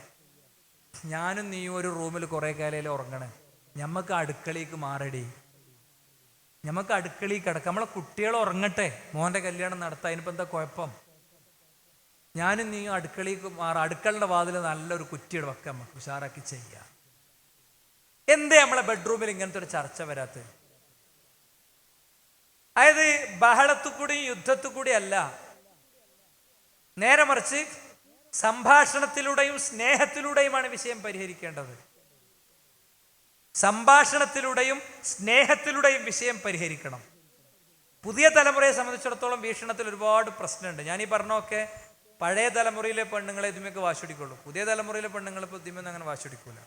ഓൾക്ക് വേറെ കുറേ വിഷയം ഉണ്ടാകുക. ഇപ്പം ഒരു വിഷയത്തിൽ നമ്മൾ ഇടപെട്ടപ്പോൾ ആ വിഷയത്തിൽ ആ പെൺകുട്ടി പുതിയാപ്പിളിനെ വേണ്ടാന്ന് പറഞ്ഞ് പോകുന്നതാണ് 4-ാം ദിവസം. കാരണം എന്താ പറയുക, പുതിയാപ്പിളൊക്കെ ഒരു ആണത്തല്ല, അപ്പം അതൊരു ജെന്യൂനായ കേസാണല്ലോ എന്ന് നമ്മളെല്ലാവരും വിചാരിച്ചു. അപ്പം അവന് ശാരീരിക ബന്ധത്തിനുള്ള ശക്തി ഇല്ല എന്ന് നമ്മൾ വിചാരിച്ചു. അപ്പം ചോദിച്ചു, ഒരാളെ കൊണ്ട് ചോദിപ്പിച്ചൊരു 3-4 ദിവസം കൊണ്ട് ഇതൊന്നും മനസ്സിലാവില്ല കുട്ടിയെ, ഇതൊക്കെ സമയമെടുക്കും എന്ന് പച്ചക്ക് മനസ്സിലാക്കി കൊടുത്തു. അത് മനസ്സിലാക്കി കൊടുക്കേണ്ട ഒരു പോയിന്റാണ്. കല്യാണം കഴിഞ്ഞവരെ 1 ദിവസം കൊണ്ട് 2 ദിവസം കൊണ്ടൊന്നും എന്തില്ല, പ്രോപ്പർ ഇന്റർകോഴ്സ് സാധ്യമാവുകയില്ല. ഇതൊക്കെ ഇപ്പോൾ ക്ലാസ് എടുക്കേണ്ട അവസ്ഥയാണ്. നിങ്ങൾ എന്താ വിചാരിച്ച്? ഇതൊക്കെ ഇപ്പോൾ ക്യാമ്പ് വിളിച്ചിട്ട്, പ്രീ മാരിറ്റൽ വർക്ക്ഷോപ്പ് വിളിച്ചിട്ട് ക്ലാസ് എടുക്കാൻ വേണ്ടി എഴുതിക്കണ പോയിന്റാണ് നമ്മളത്. എന്ത് ഇന്റർകോഴ്സസിനെ പറ്റി പറയുമ്പോൾ പ്രോപ്പർ ഇന്റർകോഴ്സസ്, രണ്ടാളുടെയും ആ ശാരീരിക അവയവങ്ങൾ തമ്മിൽ ചേർന്ന് അതിൻ്റെ പൂർണ്ണത ലഭിക്കണമെങ്കിൽ ദിവസങ്ങൾ എടുക്കും. അപ്പോഴേ നടക്കുള്ളൂ, പെട്ടെന്നൊന്നും സാധിക്കൂല. അതേപോലെ രണ്ടാളുടെയും ടൈമിങ്ങുമായി ബന്ധപ്പെട്ട വിഷയങ്ങൾ മാനേജ് ചെയ്യാൻ ഇന്നതൊക്കെയാണ് ചെയ്യേണ്ടത്. ഇത് ക്ലാസ് എടുത്തു കൊടുക്കേണ്ട അവസ്ഥ. ഇതിമേക്കാണ് പിരിയണത്. ഇതൊന്നല്ല വിഷയം. അവളെ വിഷയം എന്താ പറയുക, അയാളൊരു കട്ടി മീശയൊന്നും വെക്കൂല, ബുള്ളറ്റുമൊന്നും ഇപ്പം പോകൂല, ഒരു സിനിമക്ക് പോകൂല. ഇപ്പൊ വളരെ ദീനി അന്തരീക്ഷമുള്ള കുടുംബത്തിലൊരു കുട്ടിയാണ്. ഇപ്പൊ എന്താ സംഭവം എന്നറിയോ? ഈ കുട്ടിൻ്റെ സുഹൃത്ത് വലയം ഇതിൽ വളരെ പ്രധാനമാണ്. സുഹൃത്തുക്കൾ വിചാരിച്ചു വെക്കണേ. ഇപ്പൊ ഞങ്ങളെ ആർട്ടിന്റെ മാഷ് പറഞ്ഞേ, ഞങ്ങളിങ്ങനെ ബൈക്കുമ്പോൾ യാത്ര ചെയ്ത് വരുമ്പോൾ കുട്ടികളെ യാത്രയപ്പ് കഴിഞ്ഞ് മടങ്ങിയ മൂപ്പര് പറഞ്ഞു, കുട്ടികളോട് മൂപ്പര് ചോദിച്ചു, ക്ലാസ് ചെല്ലുമ്പോൾ ഫസ്റ്റ് ചെല്ലുമ്പോൾ, ഞാൻ നിങ്ങൾക്ക് എന്താണ് വരച്ചു തരേണ്ടത്? അപ്പൊ പെൺകുട്ടികൾ, സാറേ ബുള്ളറ്റ് വരച്ചാൽ മതി. അപ്പൊ മാഷ് കുറച്ച് നല്ല മനഃശാസ്ത്രപരമായ കാര്യങ്ങൾ കൈകാര്യം ചെയ്യുന്ന ആളാണ്. മൂപ്പര് ചോദിച്ചു, എന്താ ബുള്ളറ്റ്? ബുള്ളറ്റ് ഒരു ഇതാണ് ബുള്ളറ്റ്. പെൺകുട്ടികളാണ് ഈ പറയണത്. അപ്പൊ ബുള്ളറ്റ് അടുത്ത കാലത്ത് ലൈവായത് നിങ്ങളൊക്കെ ശ്രദ്ധിച്ചിട്ടുണ്ടാവും അല്ലേ? ട്രെൻഡായില്ലേ ബുള്ളറ്റ്? ഇല്ലേ, ട്രെൻഡായിട്ടില്ലേ? ഞങ്ങളതൊന്നും അറിയാതെ ഇങ്ങനെ ജീവിക്കുന്ന ആൾക്കാരാണ്. അതിന് നമ്മളെ കുഴപ്പം. എനിക്ക് ബുള്ളറ്റ് ഓടിക്കാറിയുന്ന ആളൊന്നുമല്ല ഞാൻ. പക്ഷെ ബുള്ളറ്റ് ട്രെൻഡായത് എനിക്കറിയാം. നമ്മൾ ജീവിക്കുന്ന സമൂഹത്തോട് സംസാരിക്കണമെങ്കിൽ ജീവിക്കുന്ന സമൂഹത്തിൽ ഉണ്ടാകുന്ന പരിവർത്തനങ്ങളും ചലനങ്ങളൊക്കെ നമ്മൾ അറിയണം. ഓരോന്നിലുള്ള ട്രെൻഡ് എന്താണ്, ഓരോന്നിലുള്ള കാര്യം എന്താണ്. എന്താണ് പുതിയ ട്രെൻഡിങ് എന്നറിയാം? ഒന്നുമില്ല, ഗൂഗിൾ ഷെയ്ഖിനോട് ചോദിച്ചാൽ മതി. മൂപ്പര് നമ്മളെ ഷെയ്ഖാണ്, ഏറ്റവും വലിയ ഷെയ്ഖ്. മനസ്സിലായല്ലേ? മൂപ്പര് എന്തും ചോദിച്ചാൽ തരും. ബോംബ് എങ്ങനെ ഉണ്ടാക്കുക ചോദ്യം മൂപ്പര് തരും. അത്രേ ഉള്ളൂ, അത് ശ്രദ്ധിച്ചാൽ മതി. ശരി, അപ്പോൾ ഇങ്ങനത്തെ കുറേ ചിന്താഗതിയായിട്ട് വരും. ഒരു കോളേജിൽ നിന്ന് കോളേജിന്റെ താഴത്ത് ഇങ്ങനെ ഒരുത്തം കാത്തുക്കാണ് ഭാര്യനെ, കല്യാണം കഴിഞ്ഞ 7ാമത്തെ ദിവസം. അപ്പോൾ അവൻ കാത്തുക്കണവരെ എനിക്കറിയാം, ഞാനിവിടെ നിൽക്കുന്നുണ്ടെന്ന്, ഞങ്ങൾ ഔട്ടിങ്ങിന് പോകുന്നുണ്ട്, പാപ്പിയമ്മയൊന്നും വിഷയം അറിയില്ല. പാപ്പിയമ്മയും കല്യാണം കഴിച്ചാലും സമ്മതിക്കൂല പോകാനേ, അതാ പ്രശ്നം. കല്യാണം കഴിച്ചാലും കൂട്ടിക്കൊണ്ടുവരുന്നത് വരെ. അപ്പൊ കൂട്ടിക്കൊണ്ടുവരണം എന്താ? ഒരു വണ്ടിയിലൊരു പെണ്ണിനെ ഇങ്ങനെ കൊണ്ടുവരാന്നാണ് ചില ആൾക്കാർ ധരിച്ചു വെച്ചത്. വലീമ കൊടുക്കുകയാണെന്ന് അതിനുള്ള മാനത നമ്മളിഞ്ഞ് പ്രസംഗിച്ച് ക്ലാസ് എടുത്ത് പഠിപ്പിച്ചിട്ട് വേണം സമുദായത്തെ. ക്ഷമാപൂർവ്വം പഠിപ്പിക്കുന്നേ, വേറെ വഴിയൊന്നുമില്ല, തെറ്റാൻ പറ്റൂലല്ലോ. അപ്പോൾ നിൽക്കണത് എനിക്കറിയാം. കുറച്ച് കഴിഞ്ഞപ്പോൾ എനിക്കൊരു വിളി വന്ന്, ഭയങ്കര സങ്കടം പറച്ചിലും കരച്ചിലും ഫോണ് കട്ടാക്കലും. അവിടെ എൻ്റെ പെണ്ണുങ്ങളവിടെ ഓളടക്കം ഉണ്ട് കയറും കുറച്ച് ഉറക്കാന്. അപ്പം എന്താ അറിയോ, ഇവളെ ഫ്രണ്ടിന്റെ കൂടെ ബൈക്കുമ്പോൾ ഇങ്ങനെ വന്നിട്ട് ഇറങ്ങി. ഇനിയിപ്പോൾ എൻ്റെ ബൈക്കുമ്പോൾ പോവും. അപ്പം പറഞ്ഞു, എനിക്ക് വേണ്ട, ഞാൻ ഓളന്ന് പെരയെ കൊണ്ടേക്കാണ്, തൊലാക്ക് ചൊല്ലാണ്, ആനയാണ് ചേനയാണ്, ഭയങ്കര ബഹളം. ഞാൻ പറഞ്ഞു, ഏതായാലും ഇപ്പം അവിടെ ഇട്ട് പോകാൻ പറ്റൂലല്ലോ ഓളപ്പം അവിടെ ഇട്ട് പോകാൻ പറ്റൂല. എന്തായാലും തൽക്കാലം ആ വിഷയങ്ങൾ സംസാരിക്കണ്ട, നമുക്ക് എന്തേ പിന്നീട് സംസാരിക്കാം. നീ ഒന്ന് നോർമൽ ആയതിൻ്റെ ശേഷം. ദേഷ്യമുള്ളടത്ത് ഒരിക്കലും റഹ്മത്തിന്റെ മലക്കുകൾക്കോ നന്മയുടെ ചിന്തക്കോ സ്ഥാനം ഉണ്ടാവില്ല. അവിടെ ഉണ്ടാക്കിയ ശൈത്താനാണ്. 6ാം ദിവസം പിരിഞ്ഞ ഒരാൾ എന്നുള്ളവർക്ക് ഇനി ഒരു 6 കൊല്ലത്തിന് എനിക്ക് പെണ്ണ് കിട്ടൂല. അപ്പോൾ ഒതുങ്ങാത്തുമ്പോൾ പിന്നെ ഒതുക്കാൻ നമ്മൾ ഉപയോഗിക്കുന്ന പരിപാടിയാണത്. കുഴപ്പമില്ല, 6ാം ദിവസം ഒരു കുഴപ്പമില്ലാത്തൊരു പെണ്ണിനെ കൊണ്ടുപോയിട്ട് പെരയിലാക്കി കമ്മിറ്റിയാണ്. പെണ്ണ് കിട്ടൂല, ഉറപ്പാണ്. ഞാനൊന്നും എനിക്ക് പെണ്ണ് സജസ്റ്റ് ചെയ്യൂല. നമ്മൾ പറഞ്ഞാൽ കേൾക്കാത്ത ആൾക്കാർക്ക് പിന്നെ നമ്മൾ പെണ്ണ് സജസ്റ്റ് ചെയ്യും. എന്നാലും എൻ്റെ കല്യാണമൊക്കെ നടക്കണേ ഇങ്ങോട്ടൊന്നും ചോദിക്കാതെ നടക്കാതിരിക്കൂല. ഞാനൊക്കെ ഏറ്റവും ബന്ധമുള്ള ആളല്ലേ, അപ്പം എന്തായാലും ഇങ്ങോട്ടൊക്കെ ചോദിക്കും. സംഗതി ഒരു എൻ്റെ ബൈക്കുമ്മ കയറ്റിച്ച് കൊണ്ടുപോയിക്കോന്ന് പറഞ്ഞു. അപ്പം എന്താ പ്രശ്നം എന്നല്ല, അവള് ചോദിച്ചു. അവസാനം ഒരു 4-5 ദിവസം കഴിഞ്ഞിട്ട് ഇവൻ ഈ വിഷയം ഡിസ്കസ് ചെയ്ത് ചോദിച്ചു, അതിനെന്താ ഇക്ക പ്രശ്നം? ഇക്ക എത്ര എന്താ പറയാ ഓർത്തഡോക്സ് ആണ്, അത്ര ഒരു പുതിയ കാലത്തിന്റെ ഇത് അറിയാത്ത ആളാണോ? ഞാൻ അയാളെ ബൈക്കുമ്പോൾ ഇരിക്കുമ്പോഴത്തേന് എന്തെങ്കിലും സംഭവിക്കുമോ?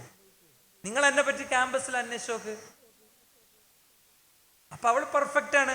അവൾ അവന്റെ ബാക്കിൽ ഇരുന്നത് വേറൊരു മനസ്സിലുമല്ല, ഒരു നോർമൽ മനസ്സിലാണ്. പക്ഷെ ആ ഇരുത്തത്തിന് ഇസ്ലാമികമായി കുറച്ച് കുഴപ്പമുണ്ട് എന്നുള്ളത് അവൾക്ക് അറിയില്ല. ആ കുട്ടി ഇന്ന് നല്ല നിഖാബൊക്കെ ഇട്ടിട്ട് ഉഷാറായിട്ട് ദീനി രംഗത്തുള്ള ഒരാളാണ്. ചിലപ്പം ഈ ലൈവിൽ തന്നെ ഒരുപക്ഷെ കേൾക്കാൻ സാധ്യതയുള്ളൊരു ഫാമിലിയാണ് അവർ. അപ്പൊ ഞാൻ പറഞ്ഞത് എന്താ വെച്ചാൽ, ഏതാളും നേരാക്കി എടുക്കാൻ പറ്റും. ക്ഷമാപൂർവം വിഷയങ്ങൾ ശ്രദ്ധിച്ച് വീക്ഷണങ്ങളെ ഇസ്ലാമായിട്ട് ചേർത്ത് വെച്ചിട്ട് വേണം പോകാൻ. ഒരു സ്ത്രീ അവര് റേഡിയോ ഒക്കെ കേട്ട് ഇസ്ലാമികമായ ചിട്ടിയൊക്കെ എത്തിയപ്പോൾ മദ്യപാനിയായ ഭർത്താവിനെ ഒഴിവാക്കാൻ തീരുമാനിച്ചു. ഒഴിവാക്കി പെരീക്ക് പോയി. പെരീന്ന് പിന്നെ റേഡിയോ അങ്ങനെ കേട്ടപ്പോഴാണ് ഒരു ദിവസം ആരിസ്മോലിന്റെ മറുപടി വരുന്നത്, മദ്യപാനിയായ ഭർത്താവിനെ ഒഴിവാക്കാനല്ല ആദ്യം നോക്കണ്ടത്, നേരാക്കാനാണ് ആദ്യം നോക്കേണ്ടത്. സ്നേഹം കൊടുക്കണം. മദ്യപിച്ച് ലക്ക് കെട്ട് വരുമ്പോ ഇത്രയും കാലം തല്ലുണ്ടാക്കിയതാണെങ്കിൽ അന്ന് സ്നേഹപൂർവ്വം സ്വീകരിക്കണം. ഇതേ സ്ട്രാറ്റജി ഉണ്ട് അപ്ലൈ ചെയ്തു, ഇതേ സമീപനം അപ്ലൈ ചെയ്തു. ഒരു മദ്യപാനം നിർത്തി, ഒരു പുതിയൊരു മനുഷ്യനായി മാറി. മനസ്സ് എന്നൊരു ഇടമുണ്ട്, അവിടെ ഇടപെടേണ്ടത് ചിലപ്പോൾ നാവുകൊണ്ട് മാത്രം ആവൂല, ചിലപ്പോൾ കണ്ണുകൊണ്ടും കൂടി ആയിരിക്കും. നല്ലൊരു നോട്ടം, സ്നേഹമുള്ളൊരു നോട്ടം, ഒരിറ്റ് കണ്ണീര്, ചിലപ്പോൾ സ്പർശനം കൊണ്ടായിരിക്കും, ചിലപ്പോൾ ചില കാര്യങ്ങൾ ചെയ്ത് കാണിച്ചിട്ടായിരിക്കും. അത് നമ്മൾ പഠിക്കണം. മൂന്നാമത്തെ കാര്യം എന്താ അറിയോ? മൂന്നാമത്തെ കാര്യം സ്നേഹം പ്രകടിപ്പിക്കാനുള്ളതാണെന്നുള്ളതാണ്. ഉമ്മാന്റെ അടുത്താണെങ്കിലും ഭാര്യന്റെ അടുത്താണെങ്കിലും മക്കളുടെ അടുത്താണെങ്കിലും വാപ്പാന്റെ അടുത്താണെങ്കിലും ഒക്കെ ഉമ്മ വെക്കുന്ന ആൾക്കാരൊക്കെ ഒന്ന് കൈവെക്കുക. സ്ഥിരമായി ഉമ്മാക്ക് ഉമ്മ കൊടുക്കുന്ന ആൾക്കാർ പൊക്കിക്കോളി. അത് ഇത്ര മാനക്കേടുള്ള കാര്യമൊന്നുമല്ല. ഏതായാലും 4 ആളുണ്ട് മാനക്കേടെന്ന് കഴിച്ചിലാക്കാൻ. നമ്മളെ ഉമ്മാക്ക് നമ്മൾ ഉമ്മ കൊടുക്കൂല. ഇനി ഉമ്മ കൊടുത്താൽ ഉമ്മാക്കാർ അത്ഭുതേക്കര, എന്തപ്പോ ഈ കുട്ടിക്ക് പറ്റി, എന്താ കാര്യം? അങ്ങനെയാണ് നമ്മൾ തമ്മിലുള്ള ബന്ധം. 8 അടി ദൂരത്ത് നിന്നുള്ള ബന്ധമാണ്, 8 അടി ഗ്യാപ്പ് ഇട്ടിട്ടുള്ള ബന്ധമാണ്. എന്താ അമ്മ സുഖല്ലേ, ഗുളിക കുടിച്ചില്ലേ? ചില ആൾക്കാർ അതും ചോദിക്കൂല. ഇങ്ങനെ ചെല്ലും, ബാഗ് കെട്ടിട്ട് ബൈക്കുമ്പോൾ ഇങ്ങനെ ഇറങ്ങിയിട്ട് ഔദ്യോഗികമായിട്ട് ഇങ്ങനെ ചെല്ലും, വാതിൽ തുറന്നു തരും. സലാം പറഞ്ഞു, പറയുകയാണെങ്കിൽ സലാം എങ്ങനെ? അസ്സലാമു അലൈക്കും. ആ സലാമിൽ പോലൊരു സ്നേഹം കൊടുക്കൂല. എന്നിട്ട് നേരെ റൂമിക്ക് ചെല്ലും, വാതിലടിച്ചിട്ട് ഈ വായ വെട്ടിട്ട മാതിരി പട്ടോ. രാവിലെ അമ്മ വന്നിട്ട് അമ്മ വ്യായാമത്തിന് പോലില്ലല്ലോ ഉണ്ടോ? അമ്മക്ക് ഷുഗറും കൊളസ്ട്രോളും ഇല്ലാത്തതിന്റെ കാരണം അമ്മ നമ്മൾ വിളിച്ച് നീപ്പിച്ചുകൊണ്ടാണ്. ജിമ്മിൽ പോയി എടുക്കണ എല്ലാ പണി അമ്മ എടുക്കണം. ജിമ്മിൽ പോയി എടുക്കണം, വിളിക്കണം, ഉന്തണം, നീച്ചണം, ചവിട്ടണം. കല്യാണം കഴിച്ചാൽ പിന്നെ ആകെയുള്ള പരിഹാരം ഒറ്റൊന്നുള്ളൂ, വാതിൽമ തല്ലുക അല്ലേ? നല്ല ഉറപ്പുള്ള വാതിൽ തന്നെ രക്ഷിതാക്കൾ ഇപ്പോൾ നോക്കി വെക്കണുണ്ടെന്നാ കേട്ടെ, പൊളിയാതിരിക്കാനേ. പൊളിഞ്ഞാൽ മാറ്റില്ലല്ലോ നമ്മൾ, നമുക്ക് ജോലി ഇല്ലല്ലോ. നമുക്ക് വീട്ടിൽ എന്തെങ്കിലും 10 റുപ്യ കൊടുക്കാൻ പറ്റിയൊരു ജോലി ഇല്ല. നമ്മൾ ട്രൈ ചെയ്തുകൊണ്ടിരിക്കുകയാണ്, ജോബ് സെർച്ച് ചെയ്തുകൊണ്ടേ ഇരിക്കുകയാണ്. സമയം അനുവദിക്കണില്ല, അല്ലെങ്കിൽ ഞാൻ വരുമായിരുന്നു അങ്ങോട്ട്. കുറച്ച് പറയണ്ടേ എനിക്ക്, അത് വേറെ സമയത്ത് പറയാം. ഏതാണെങ്കിലും ഇങ്ങനെയൊക്കെയുള്ള ഒരു സാഹചര്യമാണ് പലപ്പോഴും ഉണ്ടാകുക. ഉമ്മാക്ക് എന്താ നമുക്ക് നല്ല ചൂടുള്ളൊരു ഉമ്മ കൊടുത്ത് 2 ദിവസം വീട്ടിൽ നിന്ന് പോകണം. ചിലപ്പോൾ നമ്മൾ വരുമ്പോൾ മയ്യത്തായ അമ്മാനെ കാണുക, അല്ലെങ്കിൽ നമ്മളെ ശരീരം ആംബുലൻസിൽ പതുക്കെ വീട്ടിലേക്ക് വരികയാണ് ചെയ്യുക അല്ലേ? എന്തൊരു ഉമ്മ കൊടുത്താൽ. നിങ്ങൾ ഇനി ആദ്യം ഉമ്മ കൊടുക്കാൻ പോകുമ്പോൾ ഒരു പ്രശ്നം ഉണ്ടാകും, അത് പരിഹരിക്കണം ആദ്യം. ഞാൻ ഇന്ന് ക്ലാസ്സിൽ പോയി, ക്യാമ്പ് പങ്കെടുത്തു, ഇങ്ങനെയൊക്കെയാണ് ഉമ്മ ക്യാമ്പിൽ നിന്ന് കേട്ടത്, അതുകൊണ്ട് ഞാൻ എൻ്റെ ഒരു തെറ്റ് തിരുത്താണ് ഉമ്മാൻ്റെ അടുത്ത്, ഉപ്പാൻ്റെ അടുത്ത്. എന്ത് സന്തോഷം ഉണ്ടാവും നിങ്ങൾക്ക്. മരിക്കാൻ കിടക്കുമ്പോൾ പോലും ചിലപ്പോൾ അതേക്കാരം ഓരോ മനസ്സിലുണ്ടാകുക. ശരീരം തടവി കൊടുക്കുന്ന അവസ്ഥ. വയസ്സായ പലപ്പോഴും കാലും കയ്യും ഒക്കെ ഭയങ്കര പ്രയാസങ്ങളുണ്ടാവും. അപ്പോൾ അതൊന്ന് ഞെക്കിക്കൊടുക്കുക, ഒന്ന് ഒഴിഞ്ഞുകൊടുക്കുക. രാത്രികളിൽ പോലും ഉറങ്ങാനുണ്ടാവില്ല. അപ്പോൾ ഒന്ന് ഇടയ്ക്കൊന്ന് റൂമിൽ പോയി നോക്കുക അല്ലേ? ഇതൊക്കെ സ്നേഹപ്രകടനത്തിൽപ്പെട്ടത്. ഇതേപോലെ തന്നെ ഭാര്യയോടും, ഭാര്യമാരോട് നമുക്ക് സ്നേഹം ഇഷ്ടം പോലെ കൊടുത്താലേ നല്ലോണം കിട്ടുള്ളൂ. ഇഷ്ടം പോലെ കൊടുക്കണം. ഒരു ഭക്ഷണം ഉണ്ടാക്കിയ ആ ഭക്ഷണത്തിൻ്റെ കുഴപ്പം നമ്മൾ പറയാം, എളുപ്പമില്ലല്ലോ, അതിൽ ബാക്കിയൊക്കെ ഉണ്ട്, മുളകുണ്ട്, മല്ലിയുണ്ട്, ഒക്കെ ഉണ്ട്. ഇപ്പില്ലാത്തത് ഭയങ്കര ഒക്കെ. അത് നേരെ തിരിച്ചിങ്ങനെ പറഞ്ഞു നോക്കി നിങ്ങൾ, വളരെ ഉഷാറാണല്ലോ, ഇതെപ്പോൾ ഇവിടെ കൊണ്ടുവന്നാൽ ഇല്ലേ, എന്തിപ്പോൾ പറ്റിയേ, അങ്ങനെ വയ്ക്കാം. അല്ലെ മുള എത്തിരി ഇപ്പെടുക്ക്, അങ്ങനെ വയ്ക്കാം. നേരെ മറിച്ച് ചോദ്യം നോക്കി നിങ്ങൾ, ഇപ്പില്ലല്ലോ, ഇത് ഈ മറ്റേ മീനാണ്, നമ്മൾ മീൻ കൊണ്ടുവന്ന് കൊടുക്കണേ. ഇത് ഒറ്റ വട്ടം മീൻ നന്നാക്കിയിട്ടില്ല ഞാനും കൊള്ളൊന്നും ഉണ്ടോ? ഒറ്റ വട്ടം മീൻ നന്നാക്കിയിട്ടില്ല. ഒറ്റ വട്ടം മീൻ നന്നാക്കിയ പിന്നെ മിക്കവാറും നമ്മൾ മീനൊന്നും ഇങ്ങനെ നോക്കിയിട്ട് വാങ്ങുള്ളൂ, അല്ലെങ്കിൽ അവിടുന്ന് ശരിയാക്കി തരും. ആ ശരിയാക്കി തരുന്നതിന് ഒരു 5 റുപ്യ കൊടുക്കുന്നതിനെ പറ്റി ആലോചിച്ചിട്ട് സാമ്പത്തിക വർഷം ഇപ്പോൾ അവസാനിക്കുമ്പോൾ 3,26,000 രൂപ എനിക്ക് കടാണെന്നൊക്കെ ഉള്ള ആ ലോജിക്കൊക്കെ അവിടെ നിൽക്കും. മനസ്സിലായില്ലേ? ഒറ്റവട്ടം മീൻ ഒന്ന്, അല്ലെങ്കിൽ ഒറ്റവട്ടം ഇറച്ചി ഒന്ന് നുറുക്കുക അല്ലേ? അപ്പൊ ഇതിലൊരു വിഷയമുണ്ട് ശരിക്ക്. സ്നേഹം പ്രകടിപ്പിക്കുക എന്നുള്ളിടത്ത് മക്കളോടും അങ്ങനെ തന്നെയാണ്. മക്കളോട് എങ്ങനെ? മക്കളെ വാരിയെടുത്തിട്ട് ഉമ്മ കൊടുക്കണം. പ്രവാചകൻ കാൽമുട്ടിൽ മണലിൽ ആനക്കളി കളിച്ചു കൊടുത്തിട്ടുണ്ട്. നമ്മളെ സ്റ്റാറ്റസിന് ഇത്തിരി കുറവാകുമോ, കുട്ടികളൊക്കെ തലമ്മ കയറി കളിക്കുമോ എന്നൊക്കെയാണ് നമ്മൾ വിചാരിക്കുക. എന്നാൽ നമ്മൾ നന്നായി ശ്രദ്ധിക്കുന്ന സംഭവമാണ് നമ്മളെ ഏറ്റവും നമ്മൾ ശ്രദ്ധ കൊടുക്കുന്നത് നമ്മളെ മൊബൈൽ ഫോണിന്. പണ്ട് കുട്ടികളോട് വാശി വെച്ച് നിങ്ങൾക്ക് എന്താകാൻ ആഗ്രഹം? ഒരാൾ പറഞ്ഞു പോലീസ്, ഒരാൾ പറഞ്ഞു എനിക്ക് ഡോക്ടർ, മോൻ പറഞ്ഞു എനിക്ക് JCBന്റെ ഡ്രൈവർ ആകണം, പിന്നെ വേറൊരുത്തൻ പറഞ്ഞു എനിക്ക് പൈലറ്റ് ആകണം, വേറൊരുത്തൻ പറഞ്ഞു ട്രാക്ടറിന്റെ ഡ്രൈവർ ആകണം, വേറൊരുത്തൻ പറഞ്ഞു ക്രെയിനിന്റെ ഇതാകണം, വേറൊരുത്തൻ പറഞ്ഞു എനിക്ക് സിനിമാ നടനാകണം, വേറൊരു കുട്ടി പറഞ്ഞു എനിക്ക് മൊബൈൽ ഫോൺ ആകണം. അപ്പൊ ടീച്ചർ അവനും അടുത്ത് വിളിച്ചിട്ട് ചോദിച്ചു, ആ എന്താ മോനെ മൊബൈൽ ഫോൺ? അതെ, ഇക്കാക്ക് ഏറ്റവും കൂടുതൽ മൊബൈൽ ഫോണിനെ ശ്രദ്ധിക്കുക. ഉപ്പ, ഉമ്മ, ജ്യേഷ്ഠൻ, എല്ലാവരും. എനിക്കാണെങ്കിൽ മൊബൈൽ ഫോണും ഇല്ല. അപ്പോൾ എന്നെ എല്ലാവരും ശ്രദ്ധിക്കണമെങ്കിൽ ഞാൻ മൊബൈൽ ഫോണായാൽ മതി, ഇപ്പം എനിക്ക് എല്ലാവരും സ്നേഹം കിട്ടും അല്ലേ? ഞാൻ സാധാരണ ഈ പോയിന്റ് പറയുമ്പോൾ പറയാറുണ്ട്, ഭാര്യയും ഭർത്താവും ഇങ്ങനെ റൂമിലിരുന്നിട്ട് മൊബൈൽ ഫോണിൽ ഇങ്ങനെ കളിക്കുക വാട്സപ്പിൽ. ഭാര്യ എന്തോ ഈ റെസിപ്പികളൊക്കെ ഇടുന്നതിൽ ഷാർജ ഷേക്ക് ഉണ്ടാക്കിക്കൊണ്ടിരിക്കുകയാണ് വാട്സപ്പിൽ ഷാർജ ഷേക്കും ഈ ചിക്കനൊക്കെ ഉണ്ടാക്കുമല്ലോ. ഇപ്പുറത്ത് ഭർത്താവ് മൂപ്പരെന്തൊക്കെയോ കണ്ടുകൊണ്ടിരിക്കുക. കുറച്ച് കഴിഞ്ഞപ്പോൾ അങ്ങനെ ഉറങ്ങി വീഴാനായപ്പോൾ പറഞ്ഞു നേരെ കിടക്കും ഉറങ്ങാന്ന് പറഞ്ഞു. ഭാര്യ ഇത് കേട്ടില്ല, ഒന്ന് നേരെ കിടക്കും ഉറങ്ങാറ്, അങ്ങനെയുള്ള പറയാം. നമ്മളെ സ്വതസിദ്ധമായ ശൈലി അങ്ങനെ ആയിരിക്കും. അതുകൊണ്ട് കേട്ടില്ല. അപ്പം മൂപ്പര് പറഞ്ഞു ഒന്ന് നേരെ കിടക്കൂ, നമുക്ക് ഉറങ്ങാമെന്ന് ടൈപ്പ് ചെയ്ത് അയച്ചു, മെസ്സേജ് അയച്ചു. അപ്പോൾ നേരെ കിടന്നു പറഞ്ഞു. മനസ്സിലായില്ലേ? ഈ സാധനം ബെഡ്റൂമൊക്കെ കയറ്റൂലെന്ന് ഇപ്പം തീരുമാനിക്കുക. വേണമെങ്കിൽ മറക്കാതിരിക്കാൻ വേണ്ടി ഒരു ബോർഡ് അവിടെ എഴുതിക്കുക, no entry for mobile phone, അല്ലെങ്കിൽ മൊബൈൽ ഫോൺ പ്രൊഹിബിറ്റഡ് ഏരിയ. അത് പറഞ്ഞാൽ മനസ്സിലാവില്ലെങ്കിൽ ഇവിടെ മൊബൈൽ ഫോൺ ഉപയോഗിക്കരുത്, അല്ലേ? എന്നാൽ തന്നെ രക്ഷപ്പെട്ടു. ഇനി ഉപയോഗിക്കുക, രണ്ടാളും കൂടി ഉപയോഗിക്കുക. വന്നോക്കുക, കണ്ടോ, രണ്ടാളും കൂടി ഉപയോഗിക്കുക. മറ്റെന്താ, അവൾ ഇത്രയും നേരം നമ്മളെ കാത്തിരുന്നിട്ട് ഓളിങ്ങനെ വടിയേറ്റിരിക്കുകയാണ്. സ്വാഭാവികമായിട്ടും അവളെടുത്തുനിന്ന് വിമർശനം വരും, പറഞ്ഞിട്ട് കാര്യമില്ല. അപ്പോൾ ചിലപ്പോൾ സംഘടനാപരമായ ഗ്രൂപ്പുകളിലൊക്കെ സജീവമായിട്ടുള്ള ആൾക്കാർക്ക് ചിലപ്പോൾ പെട്ടെന്നൊക്കെ ചിലത് നോക്കേണ്ടി വരും.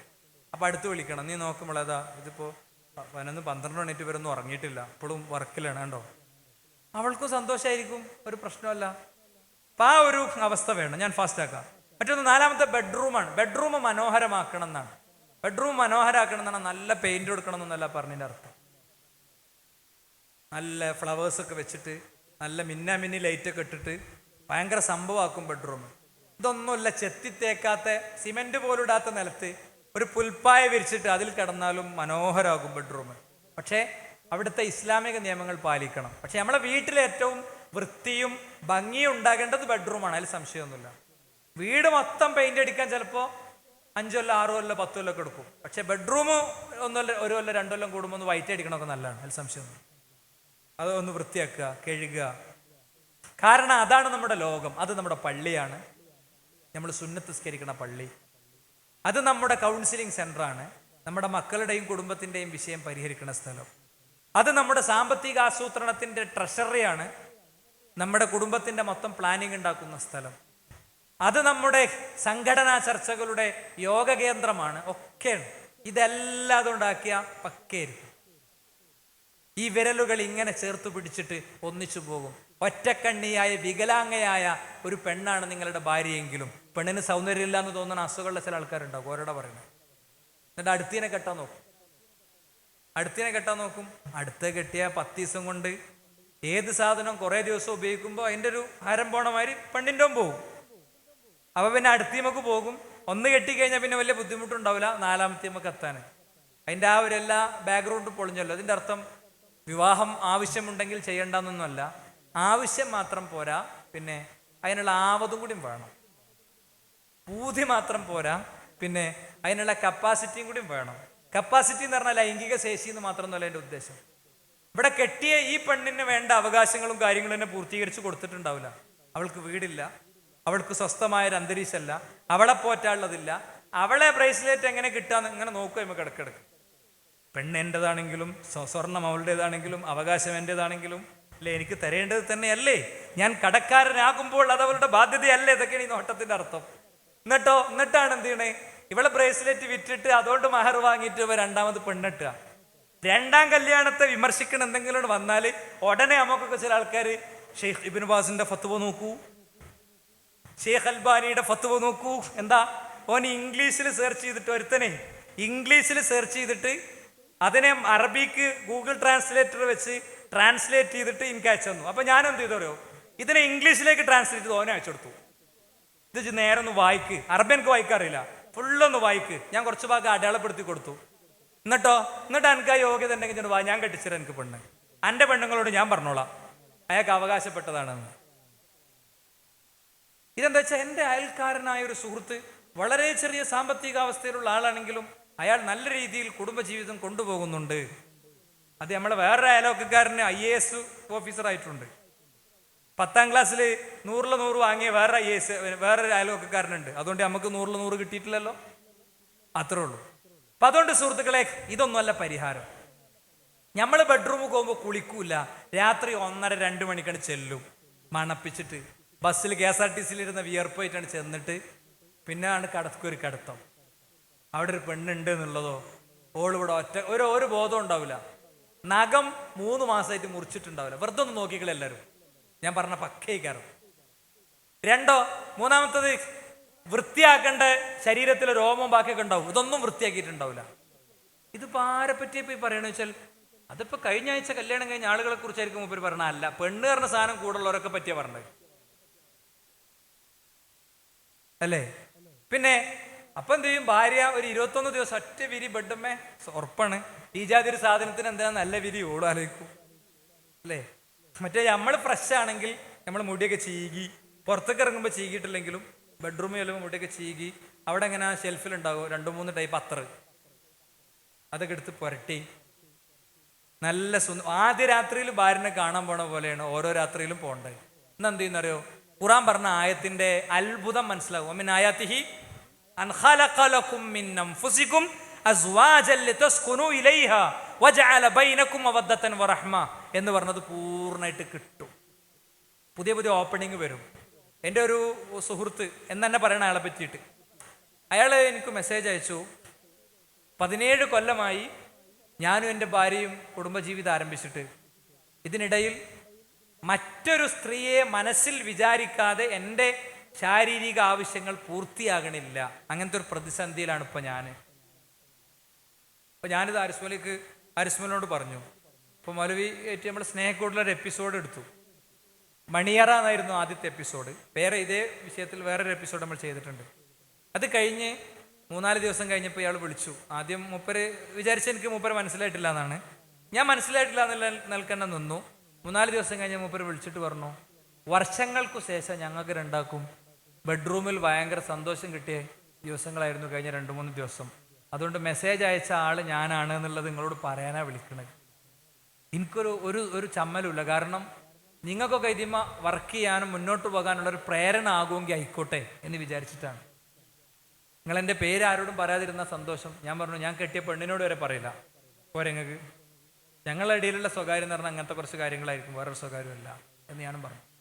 എൻ്റെ സുഹൃത്തുക്കളെ, നമ്മൾ എത്ര വർഷമായി എന്നുള്ളതൊന്നും വിഷയമല്ല. ചില മേഖല അങ്ങോട്ട് ശ്രദ്ധിച്ചാൽ ലൈംഗിക ജീവിതത്തിൻ്റെ പരമാവധി തൃപ്തി നമുക്ക് കിട്ടും. പ്രവാചകനേക്കാളും പ്രായമുള്ള വാർദ്ധക്യ സഹജമായ സാഹചര്യങ്ങൾ വന്നു തുടങ്ങിയ ഖദീജ ബീവിനെയാണ് പ്രവാചകന് ഏറ്റവും കൂടുതൽ ഇഷ്ടം. അതുതന്നെയാണ് നമുക്ക് ഏറ്റവും വലിയ തെളിവ്. അതുകൊണ്ട് ഇത്തരം മേഖലകൾ വളരെ കൃത്യമായി നമ്മൾ സൂക്ഷിക്കേണ്ടതാണ്. ജീവിതത്തിലെ ഇത്തരം മേഖലകളൊക്കെ സൂക്ഷിച്ചു പോവുക. ബെഡ്റൂം ഏറ്റവും വൃത്തിയിലും ശുദ്ധിയിലൊക്കെ ആകുക. അവിടെ സുന്നത്ത് നിസ്കാരം ഉണ്ടാകുക. പ്രവാചകൻ പറഞ്ഞില്ലേ, സ്വന്തം ഭാര്യയുടെ മുഖത്ത് വെള്ളം തെളിച്ച് എഴുന്നേൽപ്പിച്ച് മോളെ നിസ്കരിക്കുക എന്ന് പറയണേ രാത്രി നിസ്കാരത്തിന് വിളിക്കണ ഭർത്താവിൻ്റെ മുഖത്ത് വെള്ളം കുടഞ്ഞ് എഴുന്നേൽപ്പിച്ച് എണീക്ക് നിസ്കരിക്കുക എന്ന് പറയണ ഭാര്യ. അവർക്ക് എൻ്റെ മംഗളമുണ്ട് എന്നാ. എത്ര കൊല്ലായി കല്യാണം കഴിഞ്ഞിട്ട് ഒരു ദിവസമെങ്കിലും എനിക്ക് അങ്ങനെ ഉണ്ടോ എന്ന് നമ്മൾ ഓരോരുത്തരും ആലോചിക്കുക. യൂറോ കപ്പിന് വേണ്ടി പലാങ്കുളൊക്കെ വെച്ച് എണീറ്റിട്ടുണ്ടാവും അല്ലേ? കുട്ടികളെ ടൂർ പറഞ്ഞേക്കാൻ വേണ്ടി എണീറ്റിട്ടുണ്ടാവും. ഭാര്യനെ വെള്ളം കൊടുത്ത് എണീപ്പിക്കാരണം എന്താ? ഒരു കുടം വെള്ളം മുഖത്ത് വെച്ചിട്ട് പണ്ടാറം എണീക്ക് അവിടുത്തെ നിസ്കരിച്ചാൻ അല്ലല്ലോ. മോളെ ഒരുപാട് വട്ടം മോളെ വിളിച്ച് എഴുന്നേൽപ്പിച്ച് ചേർത്തിരുത്തി ആ ചെവിയിൽ നമ്മൾ പറഞ്ഞ കുറച്ച് കാര്യം ഉണ്ടാവും. ഇപ്പം നമ്മൾ എണീറ്റ് നിസ്കരിച്ചാലേ എനിക്കും നിനക്കും സ്വർഗത്തിൽ ഒന്നിച്ചു പോകാൻ പറ്റുള്ളൂ. അങ്ങനെ എന്നാ ഞാൻ കടക്കട്ടെ എറിയും ചിലപ്പോൾ. അവിടെ എന്തായാലും നിങ്ങളെ സഹിക്കാൻ വയ്യ അല്ലേ? തമാശ പറഞ്ഞാണെങ്കിലും ചിലപ്പോൾ അങ്ങനെയാണ് പലപ്പോഴും അവസ്ഥ. ഇപ്പോഴുള്ളൊരു പ്രശ്നം എന്താ പറയുക, ഇപ്പോൾ ഫീഡ്ബാക്ക് ഓപ്ഷൻ ഉള്ളതുകൊണ്ട് പെണ്ണുങ്ങളൊക്കെ എഴുതാണ്, തുറന്ന് എഴുതാണ്. ആളാരാന്ന് പറഞ്ഞിട്ടും ആളാരാന്ന് പറയാതൊക്കെ നേരത്തെ എഴുതാണ് ഭർത്താവിനെ കുറിച്ച്. ലൈംഗിക രംഗത്ത് നിങ്ങളുടെ ഭാര്യക്ക് താല്പര്യമില്ലാത്ത ഒന്നിനെ നിങ്ങൾ അവളെ എങ്ങനെ നിർബന്ധിക്കുന്നുണ്ടോ ആ നിർബന്ധങ്ങൾ ഓരോന്നും നിങ്ങളെ രണ്ടാളെ അകറ്റിയും കൊണ്ടേയിരിക്കണം. ഇപ്പൊ ഈ കമ്പി ഇങ്ങനെ പൊട്ടി വീണത് നിങ്ങൾ കാണുന്നുണ്ടെങ്കിൽ അതേമാതിരത്തെ ഒരു സംഭവമാണ്. ലൈംഗിക രംഗത്ത് ഒരുപാട് മെത്തേഡുകളോ രീതികളൊക്കെ ഉണ്ടാകും. നിങ്ങളെ ഭാര്യയ്ക്ക് കൂടി കൺവീൻസ്ഡ് ആയ ഒരു മെത്തേഡിലെ അവർക്ക് ആസ്വാദനം കിട്ടുള്ളൂ. സ്വാഭാവികമായിട്ട് അവരോട് അന്വേഷിക്കണം, എന്താ അതിൻ്റെ അവസ്ഥ, നീ തൃപ്തയല്ലേ എന്ന് ചോദിക്കണം. തിരിച്ചും ചോദിക്കുന്ന സാഹചര്യങ്ങൾ ഉണ്ടാവണം. അപ്പോഴേ മണിയറ യഥാർത്ഥത്തിൽ മനോഹരമാവുകയുള്ളൂ. 5-ാമത്തെ കാര്യം വിട്ടുവീഴ്ചയാണ്. വിട്ടുവീഴ്ച ചിലപ്പോൾ എന്ത് ചെയ്യുന്നറിയോ, നമ്മൾ ചെല്ലുമ്പോൾ ഡോറ് തുറന്നു തന്നിട്ടില്ലെങ്കിൽ ബെല്ലുമുണ്ട് ഒരു പിടുത്താണ് ബെല്ല്. ഇതൊക്കെ ഇയാൾക്ക് ഇവിടുത്തെ ഷാർപ്പായി ഇതൊക്കെ ഫീഡ്ബാക്ക് ഓപ്ഷനിൽ എഴുതി അയക്കുന്ന സാധനമാണ്. മുപ്പരെ വരവ് ഒരു പെൺകുട്ടി എഴുതിയാണ്, അദ്ദേഹത്തിൻ്റെ വരവ് രംഗാവിഷ്കാരാണ്. നാടകം ദൈവത്തിൽ വല്ല വകുപ്പാണെങ്കിൽ ഞാൻ ഓരോ വിളിച്ചിട്ട് നാടകത്തിന്റെ സ്ക്രിപ്റ്റ് എഴുതാൻ ഏൽപ്പിക്കും. ആജാതി എഴുതിയത് മുപ്പരാണ്ട് പിടിക്കും. ഞാൻ എത്രയോ നേരമായിട്ട് ആട്ടി ഉറക്കിയ മോളുണന്നു. സ്വാഭാവികമായിട്ടും മുപ്പർക്ക് ഉള്ള ബാക്കിയുള്ളതൊന്നും എനിക്ക് ചെയ്തു കൊടുക്കാൻ പറ്റിയില്ല. അപ്പൊ എന്താ അല്ലേ? അപ്പൊ എന്താ ഇപ്പോ സ്നേഹക്കൂടിന്റെ ഡിസ്കഷനിൽ ചിലപ്പോഴൊക്കെ ആരിസ്മലിന്റെ കൂടെ ഇരിക്കുമ്പോൾ എനിക്ക് ജീവിതത്തിൽ ഭയങ്കര ഒരു എന്നോടാണെന്ന് തോന്നിയൊരു രംഗം ഉണ്ടായിട്ടുണ്ട്. എന്താ, ഞാൻ വളരെ ഓപ്പൺ ആയിട്ട് പറയണം. ചെല്ലുമ്പോൾ നമ്മളെ കുടുംബം നമുക്ക് വാതിൽ തുറന്ന് നമ്മളെ സ്വീകരിച്ചൊരു ഗ്ലാസ് വെള്ളം തരണേ ഭയങ്കര സംതൃപ്തി ആയിരിക്കും നമുക്ക്. എൻ്റെ ഒരു ഫാമിലി ലൈഫിൽ എൻ്റെ ഒരു വീക്ക്നെസ് ആണത്. മൗലവി ഇങ്ങനെ പറയാണ്, ഞാനിരുന്നിങ്ങനെ കേൾക്കാണ്. ഓല ഇങ്ങനെ പറയുന്നത്, ചിലപ്പോൾ നമ്മൾ ചെല്ലുമ്പോൾ ഞമ്മക്കുള്ള വെള്ളം ഉണ്ടാക്കുമായിരിക്കും പോലെ. കറക്റ്റാണ്. ഞാൻ ചിന്തിച്ച് നോക്കുമ്പോൾ അല്ലെ ചായ ഉണ്ടാക്കിയായിരിക്കും, അല്ലെ നമ്മൾ നേരത്തെ സമയം അറിയിച്ചിട്ടൊന്നുമല്ലല്ലോ ചെല്ലണേ. സമയം അറിയിച്ചിട്ടല്ലാതെ ചെന്നിട്ടും ഓടി വന്ന് നമ്മളെ സ്വീകരിക്കുമ്പോൾ എന്തെങ്കിലും ഒരു ദിവസം ഇല്ലാതിരിക്കുമ്പോൾ തന്നെ നമ്മൾ എന്തിപ്പം നോളെ കാണാത്തെന്ന് ചിന്തിക്കണത് എന്തിനാണ്? സത്യമാണത്. ഒരു സുഹൃത്ത് അദ്ദേഹത്തിൻ്റെ ഭാര്യയെക്കുറിച്ച് ഭയങ്കര കംപ്ലൈൻറ്റ് പറഞ്ഞ് മെസ്സേജ് അയച്ചതാണ്. അപ്പോൾ ആ കുട്ടി അവസാനം അയാളെ പേര് പറഞ്ഞു, ഇന്ന ആളെ ഭാര്യയാണ് ഞാനെന്ന് പേര് പറഞ്ഞു. അപ്പോൾ ഞാൻ എന്ത് ചെയ്തു, വൈഫാണ് ഭാര്യനോട് ഡീൽ ചെയ്തത്.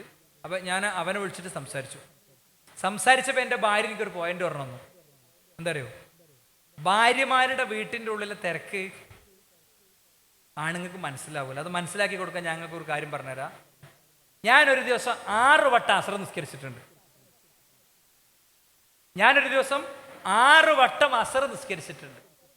ഞാൻ ചോദിച്ചാൽ അതെന്തേ? ഞാൻ നിസ്കരിക്കാൻ കൈയ്യട്ടും, അപ്പോഴത്തേനും മോണുണരും, ഞാൻ പോയി ആട്ടി ഉറക്കും, പിന്നെയും ഞാൻ കൈയ്യട്ടും. അപ്പോൾ പിന്നെ 6ാമത്തെ വട്ടം അത് 12 or 20 ആവും. ഞാൻ വേഗം കുട്ടീനെ എടുത്ത് നിസ്കരിച്ചു. ഹദീസ് എനിക്ക് ഓർമ്മ വന്നപ്പോൾ ഞാൻ എടുത്ത് നിസ്കരിച്ചു. ഇതൊരു പെണ്ണിൻ്റെ അവസ്ഥയാണ് വീട്ടിൻ്റെ ഉള്ളിൽ. പാല് കൊടുക്കണ കുട്ടികളുണ്ടാവുക, ചെറിയ മക്കൾ ഒന്നിലധികം ഉണ്ടാകുക. അപ്പം മനസ്സിലാവും ഈ ശമ്പളം കൊടുക്കണം എന്നുള്ളൊരു ഓർഡർ കോടതി എവിടെയോ അങ്ങനെ പ്രൊസീഡ് ചെയ്തപ്പോൾ ബേജാറായി നമ്മൾ അല്ലേ. നമ്മളെ കുട്ടിൻ്റെ 40 ദിവസം വരെയുള്ള അവന് കാഷ്ടിക്കണ മുത്രിക്കണ തുണി തിരുമ്പിണീനും ഭാര്യയ്ക്ക് കുളിക്കാൻ വെള്ളം എടുത്ത് കൊടുക്കണീനും ഒരു ഹോം നേഴ്സിന് കൊടുക്കുന്ന പൈസ എത്ര? 25,000, 30,000, 40,000. അങ്ങനെയാണെങ്കിൽ നമ്മളെ ഭാര്യ ബില്ലിട്ട് എത്ര കൊടുക്കേണ്ടി വരും? നമ്മൾ തളർന്നു ക്ഷീണിച്ചൊക്കെയാണ് വരുന്നത്. പക്ഷെ ഈ സാധു ഇവിടെ വെറുതെ ഇരിക്കൊന്നുമല്ല. ഇവിടെ അലക്കണ്, തുടക്കണ്, അടിക്കണ്, എല്ലാ പണിയും ചെയ്യണ്. നമ്മളെന്താ വിചാരിക്കുക, ഓൾക്ക് മെഷീനിൽ കൊണ്ടുപോയി ആണ്ട് പിന്നെ ഇട്ടാ പോരെ, ഓക്ക് മിക്സിയിലുണ്ട് ആക്കിയാൽ പോരെ, എന്നാ ആയിക്കോട്ടെ നമ്മൾ ഡ്യൂട്ടി ഒന്ന് ചേഞ്ച് ചെയ്യുക 2 ദിവസം. അപ്പോൾ മനസ്സിലാവും മിക്സിയിലൊന്ന് ഇട്ടോക്കണതും അരക്കണതും ഒക്കെ അവിടെ അവരുടേതായ ഒരു ടൈമും ഇൻവോൾവ്മെൻ്റ് ഒക്കെ വരുന്നുണ്ട്. അത് നമ്മൾ ശ്രദ്ധിക്കണം. ഇനി ഒരു 6 കാര്യങ്ങൾ കൂടി ഉണ്ട്, ഞാൻ അതിലേക്ക് പോകണില്ല. സാമ്പത്തിക ആസൂത്രണം എന്നുള്ള പ്രധാനമാണ്.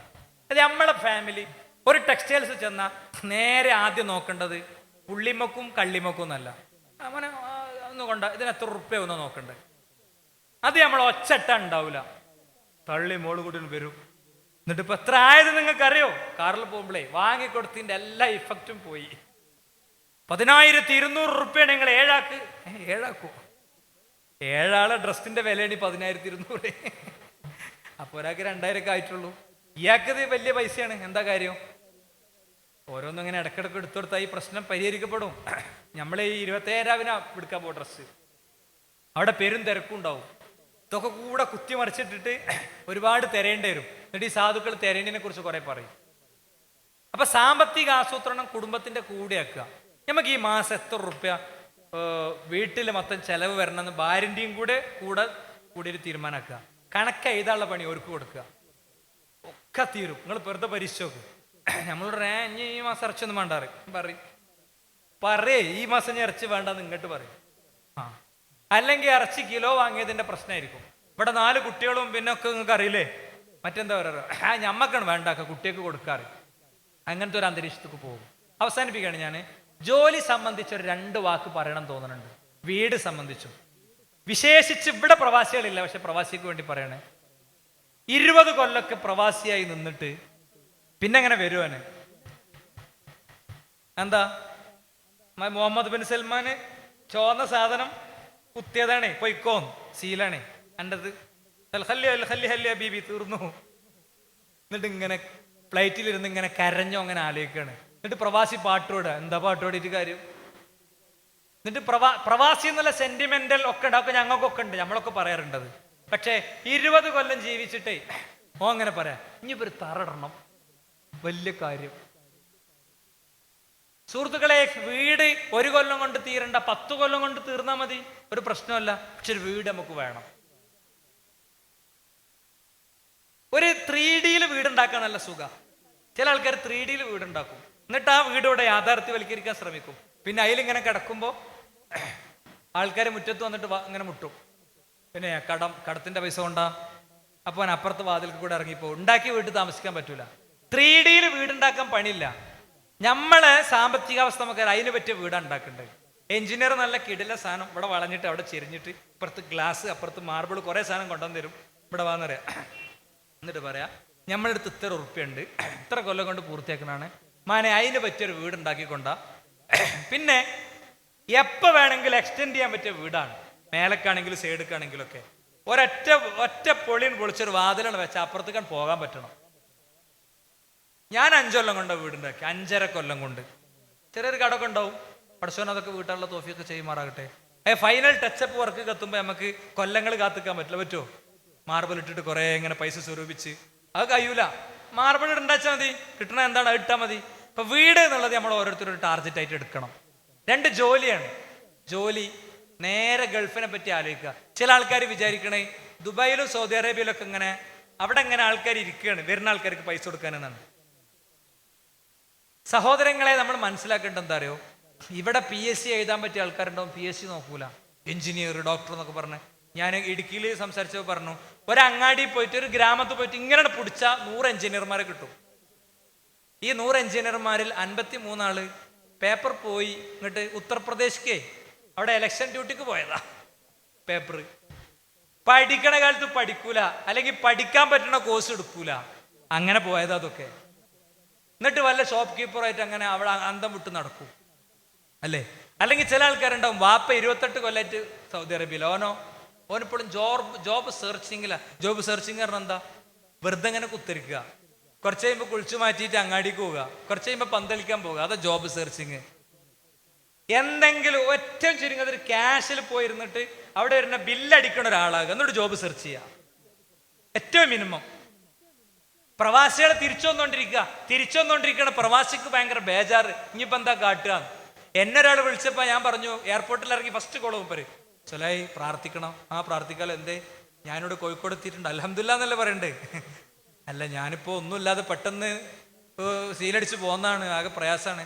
ഞാൻ പറഞ്ഞു, നിങ്ങളെ എംബാം ചെയ്ത ശരീരം ഒന്നുമല്ല അങ്ങോട്ട് പോകുന്നത്.